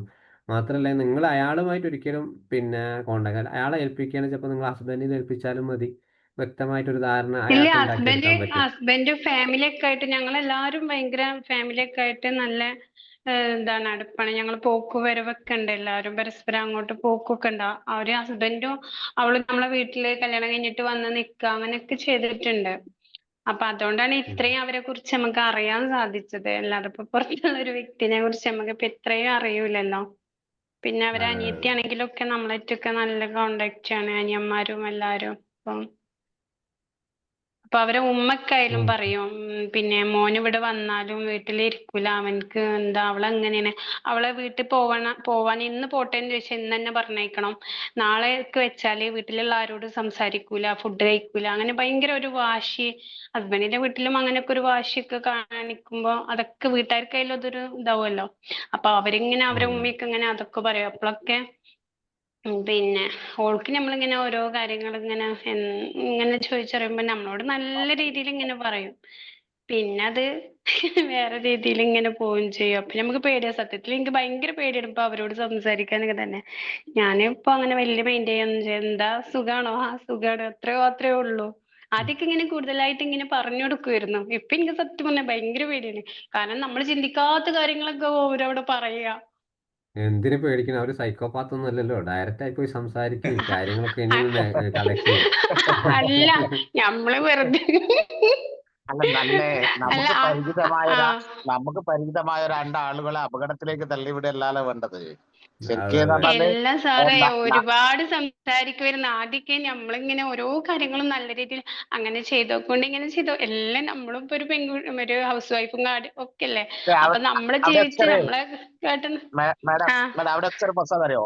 നിങ്ങളൊക്കെ സംസാരിക്കുന്നവരോ ഒരു വിഷയം ഇപ്പോ നിങ്ങളെ മനസ്സിലടക്കുന്ന വെച്ചാൽ അവര് മാത്രമാണ് നിങ്ങളെ മുന്നിൽ പ്രതി. മറ്റേ ആള് 100% ഇല്ല, നിങ്ങളെ നമ്മള് മുന്നിൽ പ്രതിയായിട്ടൊന്നും അല്ല, സംസാരിക്കലില്ല കേട്ടോ. നമ്മൾ നല്ല അല്ല, ഫ്രണ്ട്സ് അങ്ങനല്ല. ആയിട്ട് തന്നെ സംസാരിക്കല്. നിങ്ങളെ ടോക്കിനകത്തുണ്ടല്ലോ, നിങ്ങളെ ടോക്കിനകത്ത് അതെ പ്രശ്നം തീർത്ത് അതെ അവർക്ക് മാത്രമല്ലേ, മറ്റേയാൾക്ക് ഒരു പ്രശ്നം ഇല്ല എന്നുള്ള രീതിയിലല്ലേ. പക്ഷെ ഇല്ല, അതായിരിക്കണം എന്നില്ല ശരിയാണ്. സംഭവം. ഞാൻ പറയുന്നത് റിയൽ ലൈഫിൽ അതെ അതായിരിക്കണം എന്നില്ല. അതാണ് വിഷയം. അപ്പൊ അതെ ഒരു ആ ഒരു അതെ മീഡിയേറ്റർ ആയിട്ട് അവരിൽ ഇടപെടുകയും വളരെ കൃത്യമായിട്ട് അവരെ ഒരു ഇതിലേക്ക് എത്തിക്കുകയാണ് ചെയ്യേണ്ടത്. അതെ, ഒരു original okay professional okay councillor ആയിട്ട് പുറത്തേക്ക് വരട്ടെ അല്ലേ രവീസ? ഓക്കെ ഓക്കെ അതെ. ഏതായാലും നല്ലൊരു ഇന്ററാക്ഷൻ ആയിരുന്നു. എനിവേ, അതെ താങ്ക് അതെ യു. താങ്ക് യു ഇനി സാറിന് എന്താണ് താങ്ക്സ് ഞാൻ കേട്ടിരുന്നതിൽ. ഇപ്പൊ ഒന്നിപ്പോ വേറെ പരിപാടിയൊന്നും ഇല്ലല്ലോ. സാറ് ഏകദേശം നമ്മളൊരു സാറ് അതെ ഇപ്പൊ അതെ സാറ് നാട്ടിൽ വരുന്നപ്പോ ഞങ്ങൾ ഏകദേശം ജനുവരി ആയിരിക്കും. എനിക്ക് ഡിസംബറിൽ അങ്ങ ഇവിടെ ഞാൻ ഡിസംബറിൽ വരുന്നത് വിചാരിച്ചിരുന്നു. പക്ഷേ ഓ ഡിസംബറിൽ ഇവിടെ എനിക്ക് ചെറിയൊരു പ്രോഗ്രാം ഉണ്ട് UAE-ൽ, നമ്മുടെ ഈ ഒരു കോഴ്സുമായിട്ട് തന്നെ. നമ്മള് വന്നാലൊരു ഓഫ്ലൈൻ മീറ്റിംഗ് നമുക്കൊരു സംഘടിപ്പിക്കണം എല്ലാരെയും വെച്ച്. അതെ അത് ഉറപ്പാണ്, എന്തായാലും ഉണ്ടാവും. നമ്മള് ഒന്നുകിൽ ഒരു ഒരു കോഴിക്കോടോ വൺ ഡേ അല്ലെങ്കിൽ തൃശ്ശൂരോ. ഒരു വൺ ഡേ പ്രോഗ്രാം എവിടെയെങ്കിലും നമ്മളെ സെന്റർ എവിടെയെങ്കിലും നോക്കിയിട്ട് അതെ അത് വേണം എന്തായാലും സാർ. ഉണ്ടാവും. നമ്മൾ ഒരുപാട് ആളുകളെ നേരിട്ട് കാണാനുണ്ട്. ഡോക്ടർ രാധാകൃഷ്ണ സാറൊക്കെ ഒന്ന് കാണണം ആ ഭയങ്കര ഒരു ആഗ്രഹമുള്ള ഒരു അതെ വ്യക്തിയാണ്. രാധാകൃഷ്ണൻ സാറൊക്കെ ഉണ്ട് അതിനകത്ത്. ഡോക്ടറൊക്കെ ഒന്ന് നമുക്ക് ഞങ്ങൾക്കും കാണാമല്ലോ ഒന്ന് ഡയറക്റ്റ്. അല്ല ഞാൻ എന്തായാലും വരും. പിന്നെ നല്ല കാര്യം. സാർ എവിടെ വെച്ചാലും ഇനിയിപ്പോ ദുബായിലേക്ക് വിളിച്ചാലും അല്ല അവിടെ ഇരിക്കുന്നിടത്തേക്ക് വിളിച്ചാലും ഏതായാലും പിന്നെ ഓക്കെ ഇൻഷാ അള്ളാ നമുക്ക് കാണാം. നല്ലൊരു അത് അവിടെ എത്തിക്കട്ടെ, ആർക്കും ഒരു ബുദ്ധിമുട്ടില്ലാത്ത ഓക്കെ രീതിയിൽ. ഷുവർ ഓക്കെ നമുക്ക് സാർ. കാണണം സാർ, നമുക്ക് കാണണം. സാറ് വരാൻ വേണ്ടി ഇനി എന്ത് ഞങ്ങളൊക്കെ വെയിറ്റ് ചെയ്തിരിക്കുന്നു. തല്ലാനാണോ? ഇനി പ്ലാൻ ചെയ്ത് വെൽ പ്ലാൻഡ് എന്ന് പറഞ്ഞാൽ മതി. ഞങ്ങൾക്ക് സാറിന്റെ ക്ലാസ് ഡയറക്റ്റ് അറ്റൻഡ് ചെയ്യാൻ വേണ്ടിയില്ലേ. അതെ. പിന്നെ ഏകദേശം CBT ഉള്ള ആളുകൾ തന്നെ ആയിരിക്കില്ലേ നമ്മളിപ്പോ നിലവിലുള്ള എല്ലാവരും? സാർ നാളെ ഉണ്ടാവില്ലേ? ഓ, നാളെ ഉണ്ട്. അസുഖങ്ങളൊക്കെ മാറി, പ്രശ്നമില്ല, അതിപ്പോ നമുക്ക് നാളെ തുടങ്ങാം. ആള് ഓക്കെയാണ്, 100% ഓക്കെയാണ് സാറ്. അതെന്താ അറിയോ, കഴിഞ്ഞ 2 ആഴ്ച മുമ്പ് പനി വന്നു. അപ്പോൾ ആ 2 ദിവസം നമുക്കൊന്നും ഒരു ഉണർവ് ഉണ്ടായി കഴിഞ്ഞാൽ പിന്നെ മരുന്നൊക്കെ അവിടെ ഇടുമല്ലോ. അതാ സംഭവിച്ചത്. ആ ഒരു മരുന്ന് എടുത്തില്ല. അപ്പോൾ സംസാരിക്കാനുള്ള ഏറ്റവും കഴിവ് എന്താ, നമ്മുടെ നാവിന് തുമ്പത്ത് നിറച്ചു പുണ്ണുണ്ടായി, ഒന്ന് അനങ്ങാൻ പറ്റാത്തൊരവസ്ഥ. ഇപ്പോൾ ഡ്യൂട്ടിക്കും പോകാൻ പറ്റി, അവിടെയും നമ്മൾ ചലിച്ചുകൊണ്ടിരിക്കുകയാണല്ലോ വേണ്ടത്, അവിടെയും പറ്റിയില്ല. അപ്പോൾ 2 ആഴ്ചത്തോളം ഒരു റെസ്റ്റ് പോലെ ആയിരുന്നു. ആ അല്ല സാർ, സാർ ഒരു ആ, കാര്യം ചോദിച്ചോട്ടെ. സാർ ഒരു പുതിയൊരു ചോദിച്ചോളൂ. ഒരു ഒരു ഒരു ഒരു കാര്യത്തിനെ പറ്റി സംസാരിച്ചില്ലായിരുന്നു ഗ്രൂപ്പില്, ഒരു അസസ്മെന്റും കേസ് സ്റ്റഡിയും ഒക്കെ നടത്തുന്നുണ്ട്. അത് നമ്മുടെ അതിനെ പറ്റി CBT ഒന്ന് പറയാം. ഗ്രൂപ്പിലല്ലേ? അതെ. ആ, CBT ഇതുവരെ ബാച്ച് 22 ബാച്ച് കഴിഞ്ഞിട്ടുള്ള, നമ്മളെ മുമ്പേ കുറേ കേസ് ഡിസ്കഷനൊക്കെ അവിടെ നടക്കാറുണ്ട്. പക്ഷേ ഞങ്ങൾക്കൊരു പ്ലാന് ഫൈസൽ സാറ് ഞാൻ സംസാരിച്ച ആ ഗ്രൂപ്പ്, ആരെങ്കിലും എപ്പോഴെങ്കിലും ഒരു സംശയമായിട്ട് വരിക എന്നുള്ളതാണ് അവിടെ. പക്ഷെ നമുക്കതല്ല, നമുക്കൊരു പ്ലാറ്റ്ഫോം നമുക്ക് ഉണ്ടാക്കിയെടുക്കണം. ഒരു തെറാപ്പി CBT നിങ്ങൾ പൂർണ്ണമായിട്ടും എന്താണ് ഏതൊക്കെ രീതിയിൽ നമുക്ക് ഉപയോഗിക്കാം. അപ്പോൾ 4 മാസത്തെ ഒരു കോഴ്സ് നമ്മൾ പോകുന്നുണ്ട് റണ്ണിങ്. പക്ഷെ അതിലപ്പുറം എന്താണ്, ആ നമുക്കൊരു ബേസിക് ആയിട്ടൊരു ഐഡിയാസ് നമുക്ക് വേണം. അപ്പോൾ ഈ 4 മാസം ഇപ്പോൾ എല്ലാവർക്കും ഒന്ന് ജോയിൻ ഓക്കെ. ചെയ്യാൻ കഴിഞ്ഞോണമെന്നില്ല. ഒരു ബേസിക് ആയിട്ടൊരു ഐഡിയ. അപ്പോൾ ഞാൻ അങ്ങനെ വിചാരിക്കുന്ന ഒരു മാസത്തിൽ ഒരു തവണ ഇതേപോലെ നമുക്കൊരു സൂം മീറ്റിങ്സ്, അതായത് ഒരു വിഷയമില്ല, ആ ഞാനിപ്പോൾ ഓക്കെ. എല്ലാ മാസത്തെയും ഞാനൊരു 3 കേസുകളായിട്ട് ഞാൻ വരും. ഒരു 3 കേസ് ഞാൻ നിങ്ങളുടെ മുമ്പിൽ വരും. ഓക്കെ. അപ്പോൾ അതിൻ്റെ കൂടെ തന്നെ നിങ്ങളും ഒരു കേസ്, 1-2 കേസ് നിങ്ങളും കൊണ്ടുവരണം. ആദ്യത്തെ ഒരു 5-10 മിനിറ്റ് എൻ്റെ ഓക്കെ. കേസ് പറച്ചിൽ അവിടെ തീരും. എന്തൊക്കെയാണ് ചെയ്തിട്ട് ഇൻ്റർവെൻഷൻ ഏത് രീതിയിലൊക്കെ പോയിട്ടുള്ളത്, എന്തൊക്കെ തെറാപ്പികളാണ് നമ്മൾ കൊടുത്തിട്ടുള്ളത്, ആ ഒരു പ്ലാറ്റ്ഫോം. അത് കഴിഞ്ഞിട്ടുള്ള നിങ്ങൾക്ക് അവസരങ്ങളാണ്. പിന്നെ ഇപ്പോൾ അസസ്മെൻറ്റ് എന്ന് പറയുന്ന നാളെ മുതൽ നമ്മളൊരു ആക്ടിവിറ്റി തുടങ്ങും. ഒരാഴ്ച, നാളെ മുതൽ അടുത്ത ആഴ്ച വരെ ഒരു ആക്ടിവിറ്റിയാണ്. കറക്റ്റായിട്ട് ആക്ടിവിറ്റി ഞാനിപ്പോൾ പറയുന്നില്ല. അപ്പോൾ പുറത്തുള്ള ആരെങ്കിലും ഇപ്പോൾ ഓക്കെ. നമുക്ക് ആ ഓക്കെ. CBTയുമായിട്ട് ആ ഗ്രൂപ്പിൽ തന്നെ ഷെയർ ചെയ്യാം. പിന്നെ ഏതൊക്കെ രീതിയിൽ ചിലപ്പോൾ നമ്മളിപ്പോൾ ഓക്കെ. CBT 5 ഡേയ്സിൽ വർക്ക് ചെയ്തവർക്ക് ആ വർക്ക് ഷീറ്റുകളൊന്നും എങ്ങനെയാണ് ഉപയോഗിക്കേണ്ടത്, പലർക്കും എന്നെ പേഴ്സണലായിട്ട് സംശയം ചോദിക്കാറുണ്ട്. പക്ഷേ അത് എനിക്ക് കറക്റ്റ് ടൈമിൽ അവർക്ക് പറഞ്ഞു കൊടുക്കാൻ പറ്റുന്നില്ല. അതും ഒരു വലിയ പ്രശ്നം തന്നെയാണ്. പിന്നെ പല കേസുകളും ആൾ എന്നോട് സംശയം ചോദിക്കാറുണ്ട്, ഇതിനെന്താ ചെയ്യുക. അതിനൊന്നും പക്ഷേ ഒരു മെസ്സേജ് വന്നാൽ ഇപ്പോൾ അടുത്തൊരു 10 മെസ്സേജ് അതിൻ്റെ മുകളിൽ വരും. അപ്പോൾ ഈ പറഞ്ഞിട്ടുള്ള ആൾ ചിലപ്പോൾ അടിയിലായി പോകും, അത് ശ്രദ്ധയിൽപ്പെടാണ്ടായി പോകും. അപ്പോൾ അതിനൊക്കെ ഒരു പ്ലാറ്റ്ഫോം നമ്മളായിട്ട് ആ ഉണ്ടാക്കി ഓക്കെ. എടുക്കുക എന്നുള്ളതാണ്. അതിന് വേണ്ടിയിട്ട് ആ നമ്മൾ ഓക്കെ. ഒരു അപ്പൊ സാറ് അതൊരു നമുക്കൊന്ന് അന്ന് അന്ന് 7 ഡേയ്സ് ഉള്ള CBTന്റെ ബാച്ചിലുള്ളവർക്കുള്ള ഇതാണല്ലേ അത്? അതെ. CBT 7 അല്ല, അപ്പോൾ ഇതൊരു ആ നമ്മളെ കോഴ്സിൽ CBTയുമായിട്ട് ബന്ധപ്പെട്ടുള്ള എല്ലാ കോഴ്സും പങ്കെടുത്ത എല്ലാവരും ഒരു ഗ്രൂപ്പിലുണ്ട്. ഏകദേശം ഒരു 22 ബാച്ചിൽ 1500 2000 മുകളിൽ. പക്ഷേ നമ്മുടെ ഗ്രൂപ്പിൽ ഇപ്പോൾ 700 പേരൊക്കെ ജോയിൻ ചെയ്തിട്ടുള്ളൂ. താല്പര്യമുള്ളവർ ജോയിൻ ചെയ്യട്ടെ. അപ്പോൾ അത് വിഷയമല്ല. എന്തായാലും നമുക്ക് ഓക്കെ. ഇതൊരു നല്ലൊരു ഓക്കെ. പ്ലാറ്റ്ഫോം സാറിന്റെ ആക്കി എടുക്കണം. ക്ലാസ്സിൽ ഞാൻ 2-മത്തെ ദിവസമാണ് പങ്കെടുക്കുന്നത്. ആ, ഇതിലേക്ക് വന്നിട്ട് കുറച്ച് ദിവസങ്ങൾ മാത്രമേ ആയിട്ടുള്ളൂ. വെമ്പിൾ പ്രശ്നം അക്കാദമിയിലേക്ക് ജോയിൻ ചെയ്തിട്ട് തന്നെ. അതെ, പ്രശ്നമില്ല. ഇവിടെ ഉണ്ടല്ലോ, 2 ദിവസമായാലും 4 ദിവസമായാലും ഓക്കെ 5 ഓക്കെ. മാസമായാലും നമ്മളൊക്കെ ഇവിടെ തന്നെ ഉണ്ട്. ഏത് സമയത്തും നിങ്ങളുടെ മുമ്പിൽ ഉണ്ടാവും എന്നുള്ളതാണ്. മാക്സിമം ഞങ്ങൾക്കൊക്കെ തരണം. അതെ അതെ. ഇന്ത്യയിൽ എന്താണോ നമുക്ക് കൊടുക്കാൻ പറ്റുക അങ്ങനെ ഒരു മാറ്റി വെക്കുന്നത്. ഞാൻ ഓരോ ദിവസം എന്താണ് ഇങ്ങനെ അപ്ഡേഷന് വേണ്ടി കൊടുക്കുകയാണ്. കാരണം എന്തെങ്കിലും നമുക്ക് കിട്ടിയാൽ നമുക്ക് ഷെയർ ചെയ്യാൻ പറ്റും എന്നുള്ള രീതിയിൽ. കാരണം ഈ ഒരു ആരോൺ ടി ബെക്ക് തന്നെ അവരെ ബെക്ക് ഇൻസ്റ്റിറ്റ്യൂട്ട് എന്ന് പറയുന്നത് ഇപ്പോൾ പുതിയൊരു എഡിഷൻ വന്നിട്ടുണ്ട്. വളരെയധികം പല ടെക്നിക്കുകൾ നമ്മൾ പോലും ഇത് മനസ്സിൽ പോലും കാണാത്ത ഒരുപാട് ടെക്നിക്കുകളാണ് അവർ ആക്ടിവിറ്റീസ് ആയിട്ട് കൊണ്ടുവന്നത്. ഓരോ ആങ്സൈറ്റിക്കാണെങ്കിലും ഡിപ്രഷൻ ആണെങ്കിലും. ഇപ്പോൾ 5 ഡേയ്സിലൊക്കെ നമ്മൾ മുമ്പ് കൊടുത്തിട്ടുണ്ടായിരുന്നത് ആ ഒരു 2004-5 വരെച്ചുള്ള ആ എഡിഷന് ആ ഒരു ട്രീറ്റ്മെൻറ്റ് പ്ലാനുകളാണ്. അപ്പോൾ അതിനനുസരിച്ചാണ് ഇങ്ങനെ നമ്മൾ എല്ലാ മേഖലയിലും ഇൻസ്റ്റിറ്റ്യൂട്ടൊക്കെ ഈ ഒരു CBT കുറിച്ച് പഠിപ്പിക്കുന്നത്. പക്ഷെ പുതിയ അപ്ഡേഷൻ വന്ന സമയത്ത് ഒരുപാട് ടെക്നിക്കൽ മാറ്റങ്ങളുണ്ട്. അതൊക്കെ നല്ല ആ പുസ്തകത്തിന് തന്നെ ഹൈ ആയിട്ടുള്ള വിലയുണ്ട്. പിന്നെ പറ്റുന്ന ആളുകളൊക്കെ വായിച്ച് മനസ്സിലാക്കുക, പുതിയ ടെക്നിക്കുകൾ പഠിക്കുക എന്നുള്ളത്. അതേപോലെ അതിൽ നമുക്ക് എന്തെങ്കിലും കിട്ടുകയാണെങ്കിൽ ഞാൻ നിങ്ങൾക്ക് കൂടി ഷെയർ ചെയ്യും എന്നുള്ളതാണ്.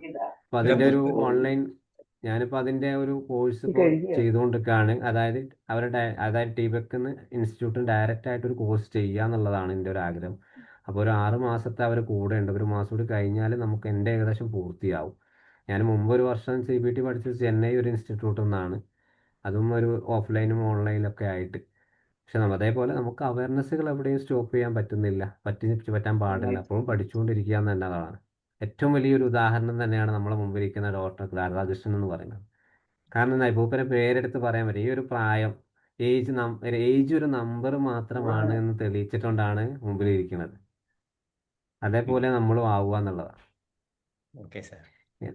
ഏതായാലും നമുക്ക് ആ ഒരു ഗ്രൂപ്പ് ഏതായാലും അടിച്ചു പൊളിക്കാം. ഇത് ഏത് ഗ്രൂപ്പാണ്? ഞാനൊരു കോഴ്സിന്റെ ആണ് 5 ദിവസത്തേക്ക് ജോയിൻ ചെയ്തത്. അതാണോ ഇത്? മാം ഏത് കോഴ്സിനാണ്? 5 ഡേയ്സിന് ഇപ്പോൾ റണ്ണിങ്ങിലെ കോഴ്സ് അല്ല, 23 ബാച്ച് അല്ലേ? അതെ അതെ, ആ അതാണോ ഇപ്പൊ 23 ബാച്ച്. നടക്കുന്നത്? അത് നമ്മുടെ ഒരു നെക്സ്റ്റ് വീക്കിലാണ് സ്റ്റാർട്ട് ചെയ്യുക. Course okay. കഴിഞ്ഞ് കഴിഞ്ഞാൽ നിങ്ങളെ ഈ ഒരു ഗ്രൂപ്പിലേക്ക് ആഡ് ചെയ്തോളും. ഞാനിത് പെട്ടെന്ന് ഇപ്പൊ സാറേ കണ്ടതാണ്. ഞാൻ റിലീവ് ആവുന്നുണ്ടേ. ആയിക്കോട്ടെ, നമ്മൾ പോവാറായി, സമയം കഴിഞ്ഞു ഏകദേശം. Okay sir. Okay, thank you. Good Radhakrishnan night സാറേ good night. Good night sir. Good night sir. നമ്മൾ കാണും സാർ. നിവാസ് സാർ വന്നിട്ട് നമുക്ക് എന്തായാലും ആ ഫംഗ്ഷൻ അറേഞ്ച് ചെയ്യണം. Thank you sir. Okay sir. Thank you. അപ്പോൾ നമുക്ക് വൈൻഡപ്പ് ചെയ്യാം. കാണാം. Good night sir. Good night. Good thank you night sir. Sir. Good night.